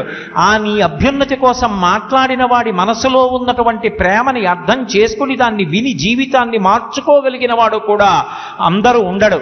తన అభ్యున్నతి కొరకు కఠినంగా మాట్లాడితే వాడు నాతో ఇంత కఠినంగా మాట్లాడటం ఏమిటని ఎదురు తిరిగేవాడే తప్ప నా కోసమే కదా ఆ మంచి మాట అయినా కఠినంగా చెప్పాడని విని మార్చుకునేవాడు ఉండడరా. రావణ, నీతో ఒక మాట చెప్తున్నాను, జాగ్రత్తగా విను. కళత్రాణి చ సౌమ్యాని మిత్రవర్గం స్థథైవచ యదీచ్ఛసి చిరం భోక్తం మా క్రుధా రామ విప్రియం అన్నాడు. నీకు కాంచన లంక ఉంది, కోట్ల మంది వానర సైన్యం ఉన్నారు, నీ దగ్గర లేని కాంతలు లేరు. దేవకాంతలు, పితృకాంతలు, యక్షకాంతలు, గంధర్వకాంతలు, కిన్నెరకాంతలు, కింపురుషకాంతలు, ఇంతమంది కాంతలు ఉన్నారు. ఇంతమంది కాంతలతో క్రీడించి సుఖం అనుభవిస్తున్నావు. నువ్వు అనుభవించని భోగం లేదు. మీ అన్న కుబేరుణ్ణి కొట్టి పుష్పక విమానం తీసుకొచ్చావు, అందులో విహారం చేస్తుంటావు. విశ్రవసో బ్రహ్మ యొక్క కుమారుడివి, వేదం చదువుకున్నవాడివి. ఇన్ని చేసినా నీ బ్రతుకు సంతోషంగా వెళ్ళిపోతోంది. భార్యలతో, బిడ్డలతో, సైన్యంతో, భోగంతో, కాంచనలంకతో హాయిగా ఉన్నావు. ఇవన్నీ నాశనమైపోయేది ఒక కారణానికే, రాముడి జోలికి వెళ్ళవద్దు. మా క్రుధా రామ విప్రియం. రాముడికి ఇష్టము లేని పని ఒక్కటి చేశావా మామూలుగా మడిసిపోవు రావణ. కళత్రాణి చ సౌమ్యాని మిత్రవర్గం స్థథైవస. నీ యొక్క పుత్ర మిత్ర కళత్రాదులతో, రాజ్యంతో, ససైన్యంతో నశించిపోతావు. ఎందుకు నశించిపోతావో తెలుసా? ఒక్కటే కారణం, రాముడి యొక్క పరాక్రమం అని అనుకోకు. రామో విగ్రహవాన్ ధర్మ సాధు సత్యపరాక్రమ. రాముడు రాశీభూతమైనటువంటి ధర్మము. రాముడు ఒకటి, ధర్మం ఒకటి కాదు. ధర్మము నడిచి వెళ్ళిపోతే రాముడు వెళ్ళిపోయినట్టు. రాముడు వెడితే ధర్మం వెళ్ళినట్టు. రాముడి పాదాల మీద పువ్వేస్తే ధర్మం యొక్క పాదాల మీద పువ్వేసినట్టు. రాముణ్ణి కీర్తిస్తే ధర్మాన్ని కీర్తించినట్టు. రాముడు ఆదర్శమైతే ధర్మం ఆదర్శమైనట్టు. రాముణ్ణి దృష్టిలో పెట్టుకుని బతకగలిగితే ధర్మాన్ని దృష్టిలో పెట్టుకుని బ్రతికినట్టు. రామభక్తుడైతే ధర్మభక్తుడైనట్టు. రామభక్తుడిగా శరీరం విడిచిపెడితే ధర్మభక్తుడిగా విడిచిపెట్టి ఉన్నత లోకాలు పొందినట్టు. కాబట్టి రాముడి జోలికెళ్లకు. రాముడి జోలికెడితే నశించిపోతావు, అలా ఇలా కాదు రావణ అంటాడు. అటువంటి ధర్మమూర్తిగా రాముడు నిలబడ్డాడు రామాయణంలో. ఆయన జీవితాన్ని పరిశీలనం చేస్తే చాలు, ప్రతి సందర్భంలోనూ ఆయనకి ధర్మమే కావాలి. అటువంటి ధర్మమునందు పూనిక కలగాలంటే ఒక నరుడిగా వచ్చినటువంటి రాముడికి, ఏమీ తెలియనటువంటి ప్రాకృతమైనటువంటి నరుడిగా ఉన్నవాడికి ఎవరి వలన ధర్మమునందు అనురక్తి కలుగుతుంది? ధర్మం ఇంత గొప్పది, మనం ధర్మాన్ని పట్టుకోవాలి అనేటటువంటి బుద్ధి కలగాలి అంటే అలా చెప్పగలిగిన వాడెవరు? మొట్టమొదట తండ్రి, ప్రథమ గురువు కనుక. రెండవ వాడు బోధ చేత ఆచార్యుడు. మహానుభావుడైనటువంటి వశిష్ఠుడు చిన్నతనంలో రామలక్ష్మణ భరత శత్రుఘ్నుల్ని కూర్చోపెట్టి విద్యాభ్యాసం చేయించినప్పుడు అంత గొప్పగానూ పాఠాలు నేర్పాడు. అందుకే మహర్షి రామలక్ష్మణ భరత శత్రుఘ్నుల యొక్క విద్యాభ్యాసం గురించి పరమాద్భుతమైనటువంటి శ్లోకం ఒకటిచ్చారు. సర్వే వేదవిద శూరా, సర్వే లోకహితే రతా, సర్వే జ్ఞానోపసంపన్నా, సర్వే సముదితా గుణై. ఎలా నేర్చుకున్నాడు వాళ్ళు పాఠము అంటే, సర్వే వేదవిద శూరా, వాళ్ళు చక్కగా వేదాలన్నీ తెలుసుకున్నారు, వేదంలో చెప్పబడినవి తెలుసుకున్నారు. వాళ్ళ జ్ఞానమంతా దేనికి పనికొచ్చింది? గుణములుగా మారడానికి పనికొచ్చింది. సర్వే లోకహితే రతాహ, వాళ్ళకి గురువు గారి చేత ఇయ్యబడినటువంటి శక్తులు ఏవి ఉన్నాయో అవన్నీ కూడా లోకము యొక్క హితము కొరకు పనికొచ్చాయి. అంటే కేవలం చదువు చెప్పడం కాదు, కేవలం అవతలవాడిలోకి శక్తిని ప్రవేశపెట్టడం కాదు, ప్రవేశపెట్టేటప్పుడు అది ఎందుకు ఉపయోగపడాలో, ఎవరి దగ్గర తల వంచాలో, ఎవరికి తాను వశవర్తి అయి ఉండాలో మహానుభావుడైన వశిష్ఠుడు నేర్పాడు. మీరొకటి బాగా జ్ఞాపకం ఉంచుకోవలసి ఉంటుంది, మనిషి అంత శక్తివంతుడు లోకంలో ఇంకొకడు ఉండడు. అటువంటి మనుష్యుడు 10 మందికి ఉపయోగపడాలంటే తనకు తానుగా వశపడిపోవాలి. తనని ఎవరు వశం చేసుకోలేరు, కానీ తనకి తానే వశపడిపోవాలి. ఎవరికి వశపడాలి? భార్య భర్తకి వశపడాలి, కొడుకు తండ్రికి వశపడాలి, గురువు దగ్గర వశపడాలి, పెద్దలైనటువంటి వారికి వశపడాలి. వశపడడం అంటే వారు చెప్పిన మాటలు సలహాలు కావు, వారు చెప్పిన మాటలు శాసనములు. ఇక నేను వారు చెప్పిన మాటని తృణీకరించడం ఉండదు, వారు ఏది చెప్తేది నాకు శాసనం అని వారికి వశపడడం ఎవరికి వస్తుందో వాడు ధనస్సు కాగలడు. ధనస్సు అవతల వాళ్ళ మీదకి బాణప్రయోగం చేసి వాళ్ళని సంహరించడానికి ఉపయోగపడుతుంది. నేను అవతల వాణ్ణి పడగొట్టగలిగినటువంటి సాధనాన్ని నేను తలవంచడం ఏమిటందనుకోండి, ధనస్సు ఎప్పుడూ అవతల వ్యక్తిని పడగొట్టలేదు. అదే ధనస్సు వంగిందనుకోండి, అప్పుడు వింటినారిని కట్టి బాణప్రయోగం చేస్తారు. వంగని ధనస్సు ఎలా ఎదురుగుండా ఉన్నటువంటి వాణ్ణి పడగొట్టడానికి పనికిరాదో అలా తనకు తానుగా వశపడిపోతే తప్ప గురువుకి, తండ్రికి, తల్లికి, అన్నకి, పెద్దలకి, శాస్త్రానికి, ధర్మానికి, వేదానికి వశవర్తి అయిపోయిన వాడు తప్ప లోకమునకు పనికిరాడు. ఏది నేర్పాడు వశిష్ఠుడంటే కేవలము వేదం, కేవలము శాస్త్రం, కేవలం పాండిత్యం, కేవలం విద్యలు, కేవలం ధనుర్వేదం కాదు. దానితో పాటుగా ఏది నేర్పాడంటే ఎవరి పేరెత్తితే, ఎవరు కనపడితే, ఎవరి దగ్గరికెడితే, ఎవరు పిలిస్తే ఇలా తల ఎత్తి కూడా వెళ్ళకూడదో, ఇలా తల దించి నమస్కారం చేసి వెళ్ళాలో, ఎవరి దగ్గర తాను మాట్లాడకూడదో, ఎవరు మాట్లాడుతుంటే తాను కేవలం వినవలసి ఉంటుందో, ఎవరి మాటలు ఎప్పుడూ బుద్ధి యందు స్మరించాలో, ఒక పని చేసే ముందు ఫలానా వారి శిష్యుణ్ణి అన్న గౌరవం నాకు నిలబడుతుందా, ఇది చేస్తే గురువుగారి మర్యాద పోతుందని ఆలోచించాలో, అలా ఆ విద్యల్ని వాడుకోవడం నేర్పాడు. అందువల్ల రాముడు అంత గొప్పవాడయ్యాడు. అంటే ఒక నరుడి యందు ధర్మమునందు అనురక్తి కల్పించిన వాడెవరంటే రామాయణంలో గురువు. రామాయణంలో వశిష్ఠుడికి, విశ్వామిత్రుడికి, గౌతముడికి, శరభంగుడికి, శతానందుడికి అంతంత పెద్ద పీటలు వెయ్యబడ్డాయి. అంటే ఒక గురువు ఎంత గొప్పవాడో, గురువు ఎంత గొప్పగా చెక్కగలడో మనుష్యుణ్ణి నిరూపించి చూపించారు. మీరు శ్రీరామాయణాన్ని జాగ్రత్తగా పరిశీలనం చేస్తే అసలు రామచంద్రమూర్తి నరుడిగా అంత గొప్పవాడు కావడానికి కారణం ప్రధానమైనటువంటి వాడెవరు అంటే వశిష్ఠుడు, విశ్వామిత్రుడు, వీళ్ళిద్దరు. అందులో ప్రత్యేకించి విశ్వామిత్ర మహర్షి మాటలుంటాయి, అద్భుతం అంతే. అసలు మహానుభావుడు గంగావతరణం చెప్తాడు.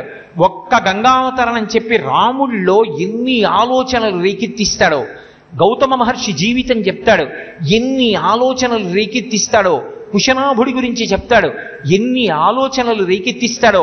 ఓ పెళ్ళంటే ఇది, ఇందుకు పెళ్లి చేసుకోవాలి, భార్య అంటే అలా ఉంటుంది, భార్యని అలా ప్రేమతో చూడాలి, అన్నదమ్ములంటే ఇలా ప్రవర్తించాలి, గురువు అంటే ఇలా ఉండాలి, తండ్రి అంటే ఇలా ఉండాలి, తల్లి అంటే ఇలా ఉండాలి, రాజు అంటే అలా ఉండాలి. లోకంలో కథల కథల సమాహారంగా మాట్లాడుతూ రామచంద్రమూర్తి అనబడేటటువంటి ఒక దివ్యమంగళ విగ్రహాన్ని చెక్కిన వాడెవరంటే విశ్వామిత్రుడు. ఎంత అద్భుతంగా మాట్లాడతాడో నిజంగా. ఆయన నోటి వెంట వచ్చినటువంటి ప్రతి మాట కూడా సుభాషితమే. అంత గొప్పగా గురువులు తీర్చిదిద్దారు. అందుకే ధర్మమునందు అనురక్తి గురువాక్యంగా కలిగింది రామచంద్రమూర్తి ఎందు. లేకపోతే రాముడికి ధర్మము పట్ల అంత ఆసక్తి కలగడానికి కారణం ఎవరన్న ప్రశ్న వస్తుంది. మీరు రామాయణాన్ని అందుకే విచారణ చేసి చూడండి. రాముడికి ధర్మం మీద అంతంత అనురక్తి కనపడడానికి, నిలబడడానికి, అది ఎప్పుడూ పతనం అవ్వకుండా ఉండడానికి, ఎప్పుడెప్పుడు ఎక్కడెక్కడ అవసరమో అక్కడక్కడ ఆ మాటతో ప్రజ్వలిస్తున్న వాళ్ళు కనపడతారు. వాళ్ళు రాముడితో మాట్లాడతారు. అంతే, రాముడు మరింత ధర్మంతో ఊంచుకుపోయి నిలబడిపోగలుగుతాడంతే, అంత సంతోషంగా. అది వశిష్ఠ విశ్వామిత్రులకు దక్కిందా గౌరవం, కౌసల్యామాతకి దక్కిందా గౌరవం, రాముణ్ణి ధర్మమూర్తిగా నిలబెట్టడంలో. అందుకే అటువంటి రాముడికి అటువంటి విద్యాభ్యాసాన్ని గరపించాడు. ఆ రాముడు పెరిగి పెద్దవాడవుతున్నాడు. తండ్రి అంటే పరదైవం అంతే. ఎవరు చెప్పారు ఈ మాట? మళ్ళీ వేరే చెప్పక్కర్లేదు, వశిష్ఠుడి దగ్గర తెలుసుకున్నాడు. ఎందుకని? మనకి రుద్రాధ్యాయంలో అష్టమానువాకంలో పరమశివుడి గురించి చెప్తూ ఒక మాట చెప్తారు. నమ సోమాయ చ రుద్రాయ చ నమస్తామ్రాయ చ అరుణాయ చ నమ శంగాయ చ పశుపతయే చ నమ అగ్రే వధాయ చ దూరే వధాయ చ నమో హంత్రే చ హనీయసే చ అని అనువాకం చెప్తూ మయస్కరాయ చ అంటారు. ఈ లోకంలో సమస్త సుఖములను ఇవ్వడానికి పరమశివుడు తండ్రి రూపంలో ఉంటాడు. తండ్రికి ఎప్పుడూ మనసులో ఏ కోరిక ఉంటుందంటే కొడుకు సుఖపడాలి, కొడుకు సంతోషిస్తే చాలు తనకి సంతోషం. ఆ కొడుకు సంతోషం కోసం ఎంత కిందకైనా వస్తాడు తండ్రి. ఎందుకు వస్తాడంటే పరమశివుడే తండ్రి రూపంలో లోకంలో తిరుగుతూ ఉంటాడు. అందుకే తండ్రికి చేసిన నమస్కారం పరమశివుడికి చేసిన నమస్కారం, తండ్రికి చేసిన ప్రదక్షిణం పరమశివుడికి చేసిన ప్రదక్షిణం. తండ్రి శివ సమానుడు. అటువంటి తండ్రి మాట ఎప్పుడూ జవదాటకూడదు. ఎక్కడ నేర్చుకున్నాడు రాముడు? వశిష్ఠుడి దగ్గర నేర్చుకున్నాడు. అందుకని సర్వే వేద విధ శూరాః సర్వే లోకహితే రతాః సర్వే జ్ఞానోపసంపన్నాః సర్వే సముదితా గుణైః. అందుకే అంతటి పితృవాక్య పరిపాలకుడయ్యాడు, అంతటి ధర్మనిష్ట కలిగినటువంటి వాడయ్యాడు మహానుభావుడు.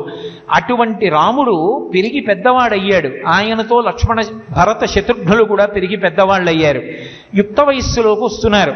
ఇప్పుడు దశరథ మహారాజు గారికి ఒక కొత్త బెంగ పట్టుకుంది. ఏమిటి ఆ బెంగ అంటే, ఇప్పుడు ఈ నలుగురు పిల్లలు పెరిగి పెద్దవాళ్ళు అవుతున్నారు. వీళ్ళ జీవితాలు శాంతిమయంగా సుఖమయంగా ఉండాలి అంటే ఇప్పటిదాకా నా కొడుకులు వీరికి ఏది యోగ్యమైనదో, ఏది వీళ్ళకి ఎప్పుడు అందాలో అది అందేటట్టుగా నేను చూశాను. కానీ ఇక రాబో కాలంలో వీళ్ళకి ధర్మమునందు అనురక్తి కానీ, వీళ్ళ జీవితాలు శాంతిమయంగా ఉండడం కానీ, వీళ్ళు లోకోపకారులై ఉండడం కానీ, వీళ్ళ పక్కన వచ్చి భార్యాస్థానంలో కూర్చునేటటువంటి వాళ్ళ మీద ఆధారపడుతుంది. అందుకే వీళ్ళకి సరి అయినటువంటి భార్యలు లభించాలి. తండ్రి ఆర్తి అలా ఉంటుంది. కొడుక్కి ఏ వయసులో ఎప్పుడు ఏది కావాలో తండ్రి ఆలోచన చేస్తూ ఉంటాడు. అందుకే ఆ మాట ఆలోచించి ఆ కూర్చున్నటువంటి మంత్రులందరితో ఆ రోజున ఒక మాట అన్నాడు. తస్య చింతయమానస్య మంత్రి మధ్యే మహాత్మనః అభ్యాగచ్చన్ మహాతేజ విశ్వామిత్రో మహాముని అన్నారు మహర్షి. కూర్చుని, నా కుమారులకు యోగ్యమైనటువంటి పిల్లలు, నాకు కోడళ్ళు కాదగిన వారు ఎక్కడున్నారో మీరు పరిశీలించి చెప్పండి అంటున్నాడు. ఆ మాట మాట్లాడుతున్నాడు. అభ్యాగచ్చన్ మహాతేజ విశ్వామిత్రో మహాముని.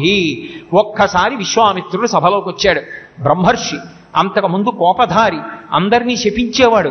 భయపడిపోయి దశరథ మహారాజు గారు వెళ్ళి అర్ఘ్యపాద్యాదులిచ్చి అడిగినా అడగకపోయినా 1కి 10 మాటలు అన్నాడు.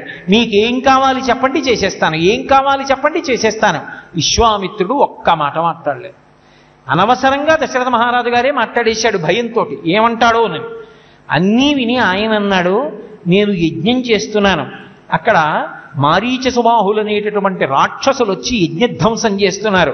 వాళ్ళు సామాన్యులు కారు, అపారమైనటువంటి బలపరాక్రమం కలిగిన వాళ్ళు. వాళ్ళని సంహరించడానికి, యజ్ఞాన్ని రక్షించడానికి నీ పెద్ద కుమారుడైన రాముణ్ణి పంపన్నాడు. ఆ మాట విన్నాడంతే స్పృహ తప్పిపోయాడు.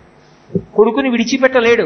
విపరీతమైనటువంటి ప్రేమ. దశరథ మహారాజు గారిని తక్కువ చేసి మాట్లాడకూడదు. కొన్ని వేల సంవత్సరములు పిల్లలు లేనివాడు. మనకే మన కొడుకంటే అంత ప్రీతి ఉంటుందే. లేక లేక లేక లేక అశ్వమేధయాగం చేసి పుత్రకామేష్టి చేస్తే పుట్టినటువంటి సుగుణాభిరాముడు అందులో వెడుతున్నది యజ్ఞ సంరక్షణకి.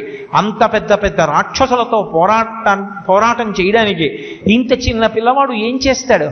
అందుకే పాపం ఏడిచాడు. ఊనషోడశ వర్షో మే రామో రాజీవలోచన నయుద్ధయోగ్యతామస్య పశ్యామి సహ రాక్షసై. 16 ఏళ్లు కూడా లేవు, నా కొడుకు యుద్ధం ఏం చేస్తాడు? వద్దు వద్దు వద్దు వద్దని ఏడిచాడు. అన్నీ విని విశ్వామిత్రుడికి ఆగ్రహం వచ్చింది. అడగకుండానే వచ్చి వెంటపడ్డావు, నువ్వేం కావాలంటే అది ఇస్తానన్నాను, కానీ ఇప్పుడు నిజంగా ఇమ్మంటే ఇవ్వలేనంటున్నావు. ఇప్పుడు బ్రహ్మర్షి, అందుకే ఆయన శపించలేదు. మిథ్యా ప్రతిజ్ఞ కాకుత్సహ సుఖీ భవసవాంధవ అన్నాడు. అన్నమాట నిలబెట్టుకోలేని వాడా దీర్ఘకాలం నీ బంధువులతో బతుకన్నాడు. ఇంకా అంతకన్నా అసహ్యకరమైన విషయం ఏముంటుంది? అప్పుడు లేచాడు వశిష్ఠ మహర్షి, బ్రహ్మర్షి మహానుభావుడు. లేచి అన్నాడు, దశరథ మహారాజా, నీకేం తెలుసు విశ్వామిత్రుడి గురించి? నీకేం తెలియదు. విశ్వామిత్రుడే చెప్పాడు సభలో, అహం వేద్మి మహాత్మానం రామం సత్యపరాక్రమం వశిష్ఠోపి మహాతేజా ఏ చేమే తపసి స్థితాః అన్నాడు. దశరథ మహారాజా, నీకేం తెలుసు? నీ కొడుకంటే ప్రాకృత నరుడు నా కడుపున పుట్టాడు అనుకుంటున్నావు. రాముడెవరో మాకు తెలుసు, ఎందుకు వచ్చాడో నాకు తెలుసు. నాకే కాదు, వశిష్ఠుడికి తెలుసు. వశిష్ఠుడికే కాదు, ఈ సభలో ఉన్నటువంటి మహాతపశక్తి సంపన్నులైన ఋషులకు తెలుసు. నాతో ఎందుకు పంపించాలో నీకు తెలియదు, అందుకని నువ్వు అంత బెంగ పెట్టుకుంటున్నావు. సరే, నీ ఇష్టం నీది, నేను బలాత్కారం చేయనని వెళ్ళిపోతున్నాడు. అప్పుడు వశిష్ఠుడు లేచి అన్నాడు, ఏమనుకుంటున్నావు వశిష్ఠ మహర్షి అంటే? ఆయన సామాన్యుడు కాడు. వశిష్ఠుడంటే రాశీభూతమైనటువంటి ధర్మము అక్కడ ప్రారంభమైంది. అసలు రాముణ్ణి చిక్కేశాడంతే మహానుభావుడు. ఆయన ఏష విగ్రహాం ధర్మ, ఏష వీర్యవతాం వరః. ఆయన లాంటి ధర్మాత్ముడు ఇక భూమండలంలో లేడు. అంత ధర్మశాస్త్రం తెలిసిన్నవాడు, అంత ధర్మాచరణం చేసేవాడు విశ్వామిత్రుడంటే. అవన్నీ ఒకెత్తు, ఆయనతో సమానమైనటువంటి బుద్ధిమంతుడు ఈ కాలమునందు లేడు. ఆయనకి తెలిసినంత ధనుశాస్త్రము, ఆయనకి వశవర్తులైనన్ని అస్త్రములు ఈ లోకంలో ఎవరి దగ్గర లేవు. ఎందుకు వచ్చాడో తెలుసా విశ్వామిత్రుడు? రాముణ్ణి పంపు, నీకు తెలుస్తుంది. విశ్వామిత్రుడితో వెళ్ళిన రాముడు ఒకెత్తు, తిరిగి ఇంటికి వచ్చిన రాముడు ఒకెత్తు.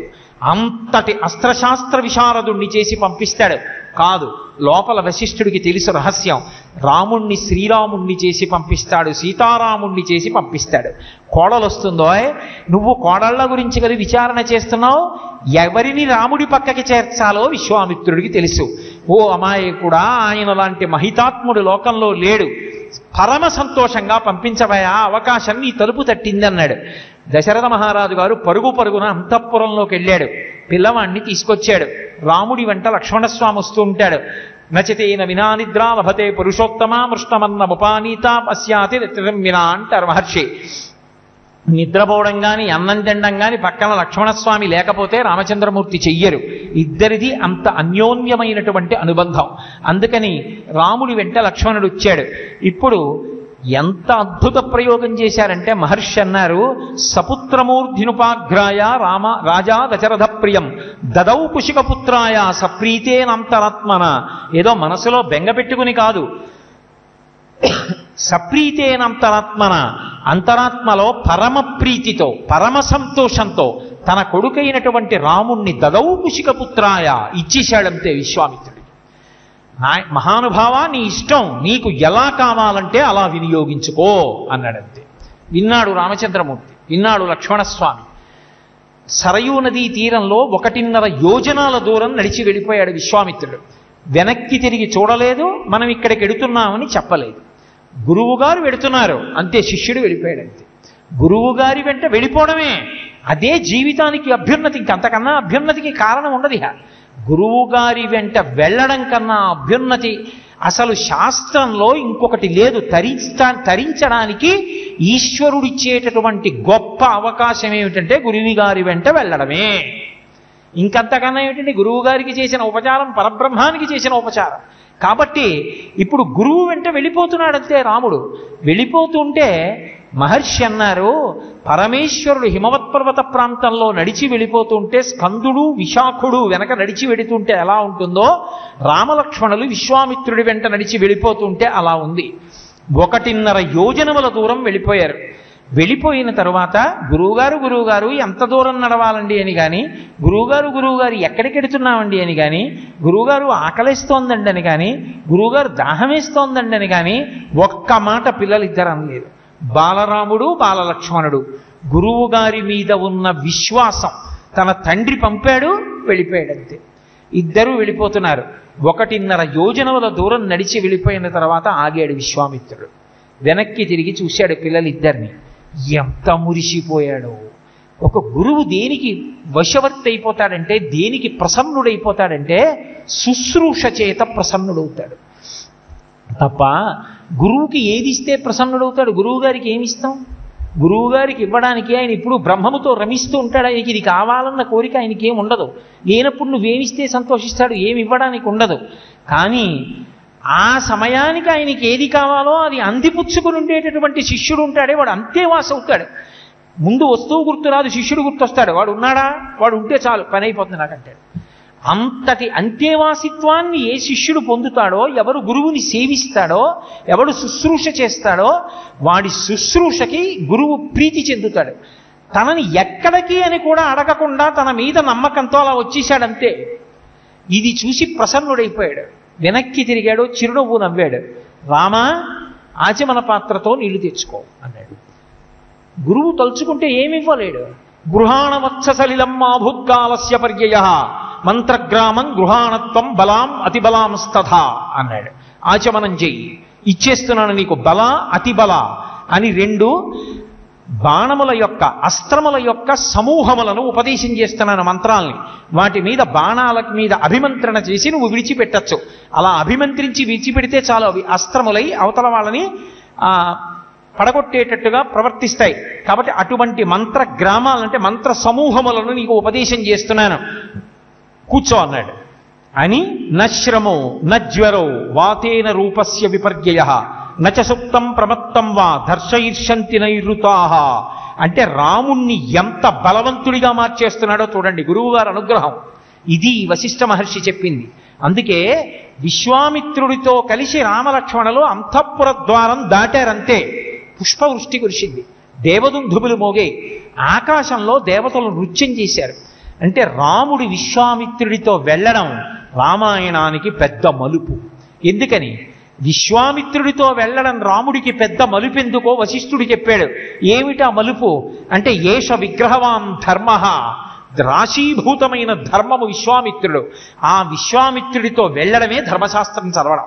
విశ్వామిత్రుడి దగ్గర కూర్చోవడం ధర్మం మీద అంత అనురక్తి వచ్చేస్తుంది ఇప్పుడు రాముడికి. అందుకని ఇప్పుడు విశ్వామిత్రుడు అంటున్నాడు, నేనిచ్చిన ఈ మంత్రముల వలన రామా నీకేం కలుగుతుందో తెలుసా? నశ్రమో, ఎంత యుద్ధం చెయ్యి నీకు శ్రమ కలగదు. నజ్వరో, నీకు జ్వరం రాదు. రూపస్య విపర్యయ, నీకు రూపం మారిపోవడం, రంగు మారిపోవడం, తేజస్సు క్షీణించడం ఇటువంటి ఉండవు. అన్నిటినీ మించి నచ సుప్తం ప్రమత్తం వా దర్శయిర్షంతి నైరుతాహ, నువ్వు నిద్రపోతున్నప్పుడు కానీ, నువ్వు ప్రమత్తులవై ఉన్నప్పుడు కానీ, పరాకుగా ఉన్నప్పుడు కానీ రాక్షసులు నిన్ను నిర్జించలేరు. అలా నిర్జించకుండా ఎప్పుడూ నీకు రక్షణ వలయంలా తిరిగేటట్టుగా ఈ మంత్ర సమూహములను నీకు ఉపదేశం చేసేస్తున్నానన్నాడు. ఎన్ని అస్త్రములను ప్రదానం చేసేసాడు మహానుభావుడు. 1, 2 కాదు, అసలు వాటి పేర్లు జరుగుతుంటే చాలు అంత మురిపెంగా ఉంటుంది. అన్ని అస్త్రాలన్నింటినీ ఉపదేశం చేసేశాడు. ఎంతటి బలవంతుడైపోయాడు రాముడు, దుర్నిరీక్షుడైపోయాడంతే. ఎంతసేపట్లో, ఒక్క రోజు వ్యవధిలో విశ్వామిత్రుని యొక్క అనుగ్రహం చేత రాముడు అంతటి ధర్మతత్పరుడయ్యాడు. కేవలం ఏదో మంత్రాలు ఇవ్వడం ఒక్కటే కాదు, సరయూ నదీ తీరంలో పడుకుని నిద్రపోతున్నాడు. గురువు గారితో వెళ్ళడం అంటే అంత సంతోషంట రాముడికి. ఎక్కడ పడుకున్నాడే? అంతఃపురంలో కాదు, ఏదో అన్ని రకాలైనటువంటి అక్కడ సౌకర్యాలు ఉన్నటువంటి ప్రదేశం కాదు. సరయూ నదీ తీరంలో ఇసుక మీద విశ్వామిత్రుడు చోట పడుకున్నాడు. రామలక్ష్మణులు ఇద్దరూ పడుకున్నారు. తెల్లవారుతోంది, సూర్యోదయం అయిపోతుంది. ఇంకా విశ్వామిత్రుడు లేచాడు, స్నానం చేశాడు. మహాస్వామి వారి తెల్లవారుదామున 3 గంటలకి అనుష్ఠానం పూర్తి చేసుకుని నడిచిపోయినట్టు గబగబా లేచాడు, స్నానం చేసేశాడు, అనుష్ఠానం అంతా చేసేసుకున్నాడు. రాముడి దగ్గరికి వచ్చాడు. ఎంత గొప్పగా పిలుస్తాడో! కౌసల్యా సుప్రజారామ పూర్వా సంధ్యా ప్రవర్తతే ఉత్తిష్ఠ నరసాత్తూల కర్తవ్యం దైవమాన్నికం అంటాడు. రామ, ఓ కౌసల్య యొక్క ముద్దుల కుమారుడా, ఎందుకని అంతఃపురంలో ఎప్పుడూ అమ్మ పక్కన పడుకుని అమ్మ నిద్రలేపితే లేచేటటువంటి స్వభావం ఉన్నవాడా, ఎప్పుడూ ఈ నిద్రలేపేటటువంటి అదృష్టాన్ని ఇప్పటి వరకు కౌసల్యామాత పొందింది. ఇవాళ నాకు పట్టింది ఆ భాగ్యం. పరబ్రహ్మము నరుడిగా నడుస్తుంటే అందరూ సుప్రభాతం పాడతారు, నేను లేపుతున్నాను నిజంగా సుప్రభాతం పలికి, ఇది నా భాగ్యం అనుకున్నాడు. కానీ తాను గురువుగా ఉన్నాడు, రాముడు శిష్యుడిగా ఉన్నాడు. అందుకే కౌసల్యా సుప్రజారామ పూర్వా సంధ్యా ప్రవర్తతే. నిద్రపోతున్న వాణ్ణి కారణం చెప్పకుండా నిద్ర లేపకూడదు. ఆ చెప్పేటటువంటి కారణం ఏ లౌకికమైన కారణము అయి ఉండకూడదు. రామాయణము కేవలము ధర్మశాస్త్రము. అటువంటి రామాయణంలో రాముణ్ణి విశ్వామిత్రుడు నిద్ర లేపితే కారణం లేకుండా ఎలా లేపుతాడు? ఎందుచేత అంటే, ఒక వ్యక్తి సుషుప్తిలో ఉన్నాడనుకోండి, ఆయన 3 అవస్థలను అధిగమించి 4వ అవస్థలో ఉన్నట్టు. అటువంటి 4వ అవస్థలో గాఢ సుషుప్తిలో ఉన్నవాడు సమాధిలో ఉన్నవాడితో సమానం. అటువంటి వాణ్ణి నిద్ర లేపాలంటే కేవలం భగవత్ సంబంధం చెప్తే తప్ప లేపకూడదు. అలా లేపితే లేనిపోని పాపం వస్తుంది. అందుకే దుర్వాసో మహర్షిని కారణం చెప్పి సంధ్యావందనానికి భార్య లేపినా సరే కోపం వచ్చి ఆయన నువ్వు కదలీ వృక్షం కావాలని చెప్పించాడు భార్యని, అరటి చెట్టు వైపు పుడతామని. అన్నికం. ఇప్పుడు నీ కర్తవ్యం దైవాన్ని ఆరాధించాలి. కర్తవ్యం, నువ్వు చెయ్యవలసిన పని ఇది, నీ చెప్పవలసిన మాట. నువ్వు చెయ్యకపోతే నే బెంగ పెట్టుకోను, మళ్ళీ చెప్తాను. ఎవడు చెయ్యవలసింది వాడు చెయ్యాలి. నువ్వు చెయ్యపోతే నేను ఏడవను. నా కర్తవ్యంగా నేను చెప్తున్నాను, నీ కర్తవ్యంగా నువ్వు చెయ్యాలి. కాబట్టి కర్తవ్యం దైవమాన్నికం, కర్తవ్యత నిష్ఠ, అది శాంతికారకము. కాబట్టి ఈ మాట చెప్పాడు. అంతే, గురువు గారు చెప్పాక ఇంకా రాముడు లేచాడు, సంధ్యావందనం చేశాడు, ఇవన్నీ చెప్పాలా? అక్కర్లేదు, చేసేశాడంతే రాముడు. ఎంత నిజంగా ధర్మానికి రాశీభూతమైన వాడు విశ్వామిత్రుడు. ఆయన దగ్గర ధర్మమునంద అంత అనురక్తి పొందినటువంటి వాడు మహానుభావుడు రామచంద్రమూర్తి. ఇద్దరూ బయలుదేరి వెడుతున్నారు. తాటక కనబడింది. ఆ తాటక యొక్క జీవితం అంతా చెప్పి ఆమె ఎందుకు అటువంటి రాక్షసి అయిపోయిందో చెప్పి, ఈ తాటకి వలన అనేక మంది ఋషులు బాధపడుతున్నారు. ఎందరినో భక్షించేసింది. ఈ ప్రాంతంలో ఎవరు నివాసం ఉండకుండా చేసేస్తోంది. కాబట్టి బాణప్రయోగం చేసి తాటకా సంహారం చెయ్యి అన్నాడు. రాముడు వెంటనే బాణం తీయలేదని అనుమానం వచ్చిందో, లేకపోతే ఆడదాన్ని చంపడమా అని అనుమానపడుతున్నాడు, ధర్మం గురించి ఏమైనా కొంచెం ఆలోచనలో పడ్డాడా అనుకున్నాడో, విశ్వామిత్రుడు వెంటనే అన్నాడు, నృశంసం వా ప్రజారక్షణ కారణాత్ తాతకం వా సదోషం వా కర్తవ్యం రక్షతా సత రాజ్యభార నియుక్తానాం యశధర్మ సనాతనః. ఆయన వెంటనే కర్తవ్యం రక్షతా సత, ఎక్కడైనా కర్తవ్యం అన్న మాటే వాడతారు.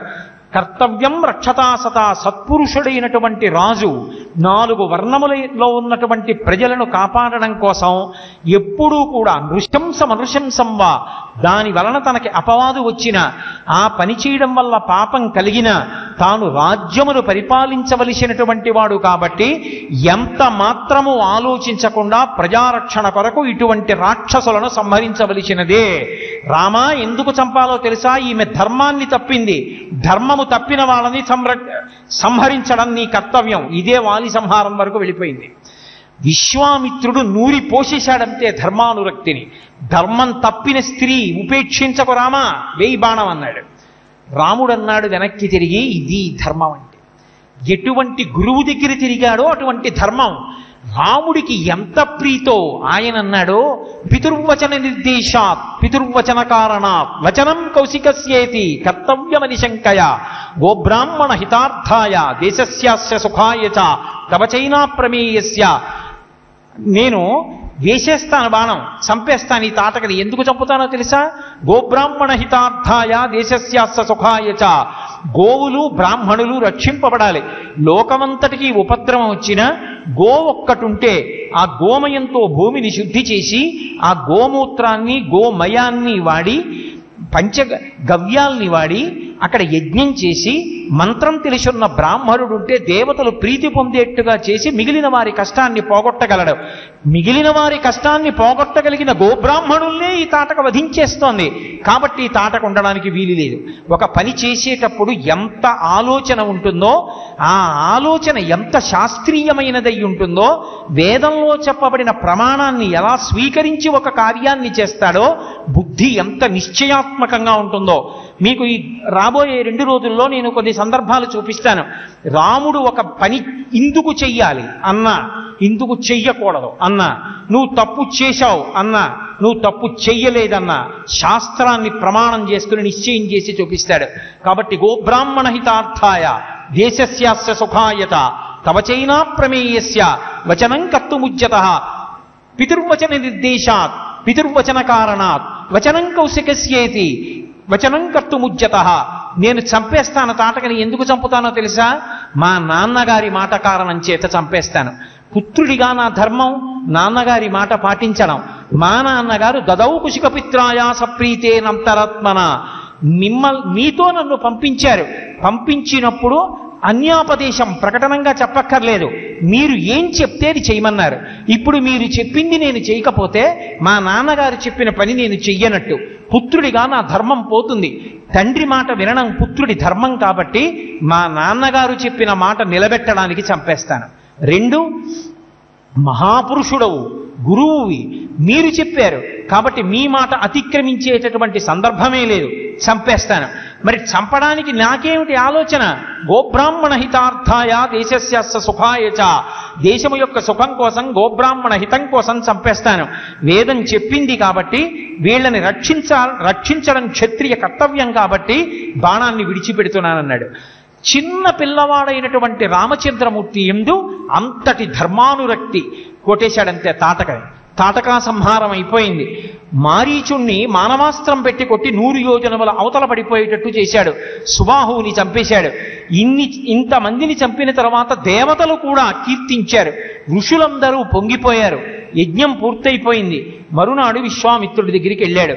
ఒక్క మాట మాట్లాడలేదు విశ్వామిత్రుడు. అలా కూర్చొనున్నాడు. ఒక గురువు అంటే ఏమిటో, శిష్యుడి యొక్క ప్రవర్తన పరిశీలించడం అంటే ఏమిటో, శిష్యుడి యందు వినయం నిలబడిందా, అహంకారం ప్రబలుతోందా చూడడం అంటే ఏమిటో విశ్వామిత్రుణ్ణి చూడాలి. నిజంగా ఒక్క మాట మాట్లాడాడు. రామలక్ష్మణులు ఇద్దరూ వచ్చారు. లోపల అతిశయం ఉందనుకోండి, మేమే చంపాం ఇప్పుడు రాక్షసుల్ని, పెద్ద గురువుగారు ఏముంది, గురువుగారి యజ్ఞం మేము రక్షించామనుకున్నారనుకోండి, వచ్చేసిందంతే అహంకారం. గురువుగారి యజ్ఞం మేము రక్షించామా? గురువుగారు తనకి మంత్రాలిచ్చి గురువుగారి యజ్ఞాన్ని రక్షించడానికి గురువుగారు వాళ్ళని తన ఉపకరణాలుగా స్వీకరించి వాళ్ళకి కీర్తి గురువుగారు కట్టబెట్టారా? గురువుగారి కీర్తి కట్టబెట్టాడు. ఇది అర్థం చేసుకున్న నాడు నా ఈ అస్త్రాలకి, విజ్ఞానానికి, ధర్మానికి, యశస్సుకి ఆ గురువు కారణమైన పరబ్రహ్మం. అప్పుడు ఎంత చేతులు కట్టుకుని నిల్చోవాలి. వచ్చి రామలక్ష్మణులు ఇద్దరు చేతులు కొట్టుకుని తల ఉంచి ఇమౌస్మము నిశార్దూల కింకరౌ సముపస్థితౌ ఆజ్ఞాపయ యథేచ్ఛం వై శాసనం కరవామకిం అంటారు. మహానుభావ, మేమిద్దరం రామలక్ష్మణులం, మీ కింకరులం. కింకరుడంటే ఈ పని చేస్తేనే సంతోషం, ఈ పని చేయకపోతే సంతోషం అని ఉండదు. ఏదో గురువుగారి బట్టలు మాత్రమే మడతెడతామండి, లేకపోతే గురువుగారి పెట్టోటే పట్టుకుంటామని ఉండదు.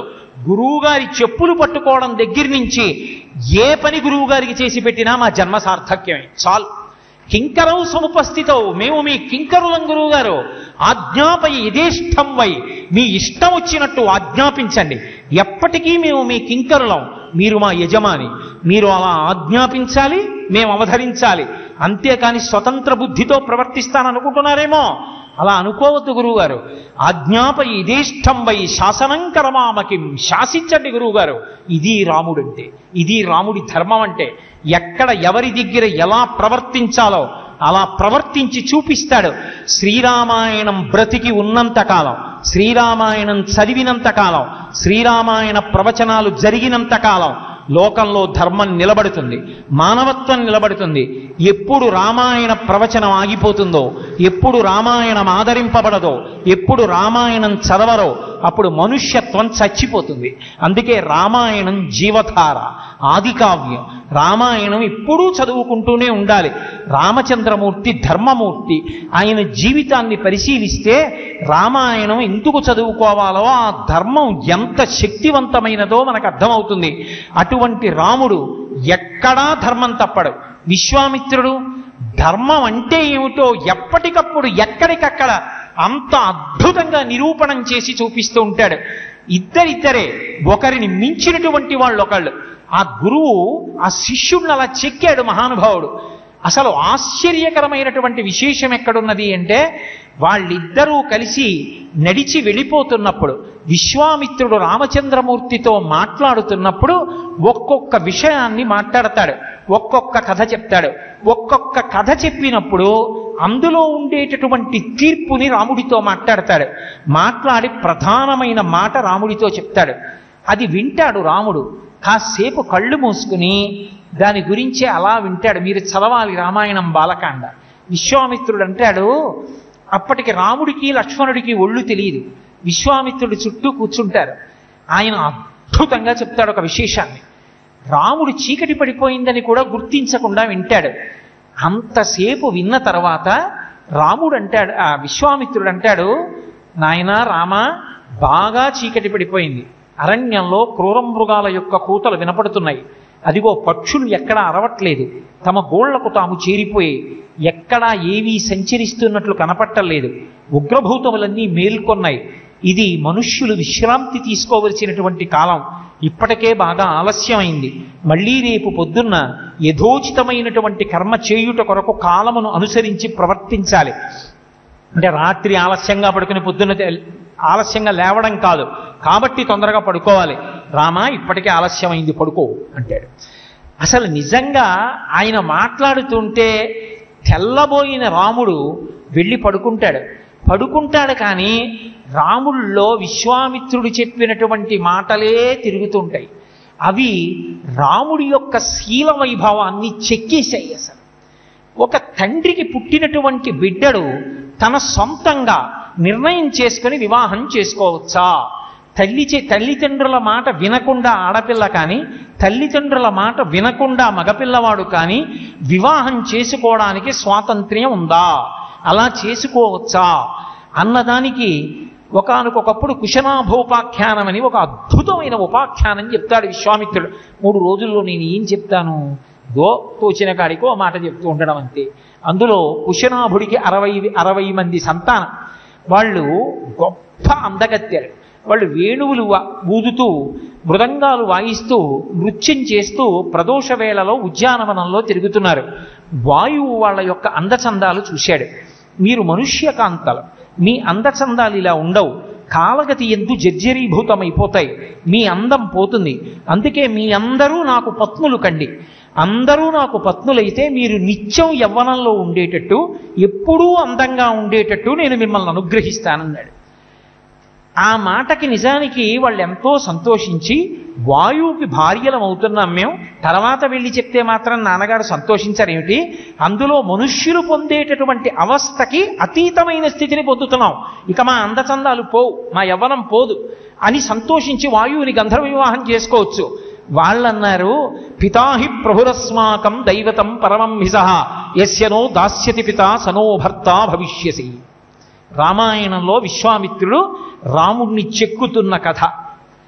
ఆ కుశనాభుడి యొక్క కుమార్తెలన్నారు, ఏమయ్యా, మేము మనుష్యకాంతలం, మాకు తండ్రి, మాకు దైవం, మా ప్రభువు, మాకన్నీ ఎవరో తెలుసా? మా నాన్నగారు. మా నాన్నగారు మమ్మల్ని కన్నారు, పెంచారు, పెద్ద చేశారు, పోషించారు. మా నాన్నగారికి తెలియకుండా మేము వివాహం చేసుకుంటే మేము ఆయన గుండెల్లో ముళ్ళు, మేము జ్ఞాపకం వచ్చినప్పుడల్లా ఆయన ఏడుస్తారు, మేము జ్ఞాపకం వచ్చినప్పుడల్లా ఆయన బాధపడతాడు. ఆయన తనంత తానుగా ఎంత కీర్తివంతుడైనా అటువంటి కూతురికి తండ్రి అన్న అపకీర్తి మిగిలిపోతుంది. మేము కాదు నిన్ను వరించడం, మమ్మల్ని నీకు భార్యల్ని చేసుకోవాలనుకుంటే మా తండ్రిని వచ్చి అడుగు. మా తండ్రి మీరు ఆయనకి భార్యలు కండి అంటే మేమందరం నీ భార్యలం అవుతాం. అసలు మేము కాదు, ఈ లోకమునందు, ఈ మర్త్యలోకంలో, ఈ భూలోకంలో, ప్రత్యేకించి కర్మభూమి వేదభూమి అయినటువంటి భారతదేశంలో పితాహి ప్రభురస్మాకం దైవతం పరమం హిసః యస్యనో దాస్యతి పితా సనో భర్త భవిష్యతి.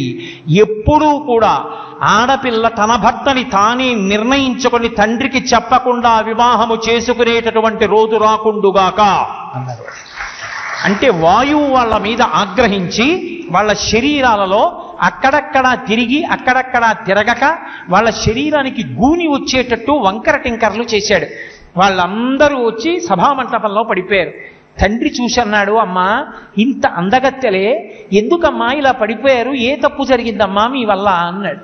వాళ్ళన్నారు, నాన్నగారు మేము తప్పు చేయలేదు నాన్నగారు, మేము ధర్మానికి కట్టుబడ్డాం. మేము ధర్మానికి కట్టుబడి వాయుదేవుడితో ఈ మాట అంటే అంతటి మహానుభావుడు మా పట్ల అపచారం చేసి మాలో వంకర టింకరగా ప్రవర్తించి మా శరీరములు గూని వచ్చేటట్టు కదలలేకుండా అయ్యేట్టు వంకర్లు తిరిగేటట్టు చేశాడు. నాన్నగారు నడవలేక పడిపోయామన్నారు. ఆయన అన్నాడు, అమ్మా మీరు ప్రతిశాపం ఇవ్వకపోయారా వాయువుకు అన్నాడు. వాళ్ళన్నారు, నాన్నగారు మేము కూడా శాపం ఇవ్వగలం, మా దగ్గర తపశ్శక్తి ఉంది, కానీ మేమెందుకు శాపం ఇవ్వలేదో తెలుసా నాన్నగారు? క్షమాదానం, క్షమా యజ్ఞం, క్షమా సత్యం హి పుత్రికాః, క్షమా యశః, క్షమా ధర్మం, క్షమయావిష్ఠితం జగత్. తండ్రి అంటాడు, నాన్నగారు ఆడపిల్లకి ఓర్పు ఎంతో అవసరం నాన్నగారు. ఒక పురుషుడికి శాంతిస్థానం ఆడపిల్ల, తల్లిదండ్రుల కీర్తికి కారణం ఆడపిల్ల, ఒక ఇంటికి వచ్చిన అతిథులకి అన్నం దొరికిందంటే ఆడపిల్ల, ఒక ఆడపిల్ల వల్ల మామగారికి కీర్తి, నా కోడలు ఇటువంటిదని. అయ్యా మీ కోడలు ఎంత మంచిదండి అని ఒక పెద్ద ఆయన అన్నాడంటే ఆ వంశానికి పట్టాభిషేకం జరిగినట్టు. నాన్నగారు ఆడపిల్లకి ఓర్పు ఉండాలి. వాయువు తప్పు చేశాడని మేము కూడా తొందరపడిపోయి శాపం ఇచ్చేస్తే మా యొక్క తపస్సు పోతుంది. రెండు, మా క్షమాగుణం ఏమైపోయినట్టు? ఓర్పు పట్టాను నాన్నగారు, మేము శపించలేదన్నారు. తండ్రి మురిసిపోయి అన్నాడు, అమ్మా క్షమాదానం, అసలు మనుష్యుడన్నవాడు చెయ్యగలిగిన గొప్ప దానం ఏమిటో తెలుసా? ఓర్పే. ఓర్పుని మించిన దానం లేదమ్మా. క్షమాదానం, క్షమా యజ్ఞం, ఓర్పుయే యజ్ఞం. ఓర్పుని మించిన యజ్ఞం లేదమ్మా. క్షమా యజ్ఞం, క్షమా సత్యం హి పుత్రికాః. సత్యం అంటే ఇంకొకటి లేదమ్మా. పరమేశ్వరుడంటే ఓర్పే. ఓర్పే సత్యము. ఆ ఓర్పుని కలిగి ఉండడం అంత తేలిక విషయం కాదమ్మా. క్షమా యజ్ఞం, క్షమయే యజ్ఞము. క్షమా ధర్మం, క్షమయే ధర్మము. దానిని మించిన ధర్మం లేదు. అమ్మా ఇంకొక మాట చెప్పనా? క్షమయావిష్ఠితం జగత్. అసలు ఈ లోకమంతా ఎక్కడుందో తెలుసా? ఓర్పులో ఉందమ్మా. అమ్మ బిడ్డల్ని కండంలో ఓర్పు ఉంది, పిల్లల్ని పెంచడంలో ఓర్పు ఉంది, తండ్రి భరించడంలో ఓర్పు ఉంది, భార్యని భర్త భరించడంలో ఓర్పు ఉంది, భర్తని భార్య భరించడంలో ఓర్పు ఉంది. తపశ్శక్తి ఉన్నవాడు లేని వాళ్ళ అమాయకత్వాన్ని క్షమించడంలో ఓర్పు ఉంది. శక్తి ఉన్న వాళ్ళందరూ తనకన్నా తక్కువ వాళ్ళని చూసి ఓర్పు కోల్పోయి శాపాలిస్తే ఈ భూమి నిలబడదమ్మా. నీలాంటి బిడ్డల్ని కన్నందుకు పొంగిపోతున్నానమ్మా అన్నాడు. తర్వాత ఈ 60 మందిని కూడా మహాతపశక్తి సంపన్నుడైనటువంటి వాడికి కన్యాదానం చేశాడు. అత్తగారు పుచ్చుకుని వాళ్ళందరినీ ఆయన పాణిగ్రహణం చేస్తుంటే ఆ తపశ్శక్తి సంపన్నునకిచ్చి ఆ దానం చేసినప్పుడు ఆయన చెయ్యి తగలగానే మళ్ళీ వాయువు సక్రమంగా ప్రవర్తించి వాళ్ళ సౌందర్య స్వరూపాలు వాళ్ళకు వచ్చేసాయి. ఈ కథ చెప్తాడు విశ్వామిత్రుడు. రామా చాలా ఆలస్యం అయిపోయిందోయ్, ఆ కుశనాభుడు పరిపాలించినటువంటి భూభాగంలోకి వచ్చాం మనం. ఇదే కుశనాభుడి యొక్క బిడ్డలు ఆ తరువాతి కాలంలో రాజ్యాన్ని విభాగం చేసుకున్నారు. ఇప్పుడు మనం ఆ పట్టణంలోనే ఉన్నాం, ఇదిగో ఆ నదీ తీరంలో ఉన్నాం. రామా చీకటి పడిపోయింది, పడుకోవాలి కదూ, పిల్లలు మీరు విశ్రమించండి అంటాడు. పడుకుంటాడు రాముడు. కానీ ఈ మాటలు తిరుగుతుంటే ఆయన చెవుల్లో క్షమా ధర్మం, క్షమా సత్యం, క్షమా యజ్ఞం, ఈ మాటలు రామచంద్రమూర్తిని చెక్కే. అందుకే రామాయణంలో ఓర్పుకి రాముడు మారుపేరయ్యాడు. ఎక్కడి నుంచి వచ్చింది ఈ ధర్మం అంతా అంటే, ఎక్కడి నుంచి వచ్చాయి ఈ గుణాలంతా అంటే, గురువు గారి దగ్గర కూర్చుని వినడంలో, గురువు గారు చెప్పిన మాటల్ని పట్టుకోవడంలో వచ్చాయి మహానుభావుడికి. గౌతమ మహర్షి ఉపాఖ్యానం చెప్తాడు. ఇక్కడే అహల్య ఉండేది, ఏమీ దాపరికం లేదు, ఉన్నది ఉన్నట్టుగా ఎటువంటి దాపరికం లేకుండా చెప్పేశాడు. మహానుభావుణ్ణి చతుర్ముఖ బ్రహ్మగారు తయారు చేశారు అహల్యని. ఈ ప్రపంచంలో ఎంతటి సౌందర్యవంతమైన వస్తువులున్నాయో అన్నిటిలోంచి కొంత కొంత సౌందర్యాన్ని తీసి ఇంకా ఇంతకన్నా అందమైన స్త్రీ ఉండకూడదు అని సృష్టించాడు. తీరా సృష్టించగానే అందరికన్నూ ఆమె మీద పడింది. అందరికన్నూ ఆమె మీద పడితే ఆయనకు ఆ పిల్లని ఎక్కడుంచాలో భయం వేసింది. ఆడపిల్ల ఇంతమంది కన్నా పిల్ల మీద పడింది. మనసు కదలని వాడు, జితేంద్రియుడు, తపోనిష్టా గరిష్ఠుడైనటువంటి గౌతమ మహర్షిని పిలిచి ఈ పిల్లని నీ వద్ద ఉంచన్నాడు. ఆ పిల్లని తన ఆశ్రమంలో ఉంచాడు. గౌతముడి యొక్క తపశ్శక్తి అంటే అటువంటిది. ఆయన తపశ్శక్తి ఉండగా ఆశ్రమంలోకి వెళ్ళడమే ఎవరూ వెళ్ళలేకపోయారు. ఆ పిల్లకి యుక్త వయస్సు వచ్చింది.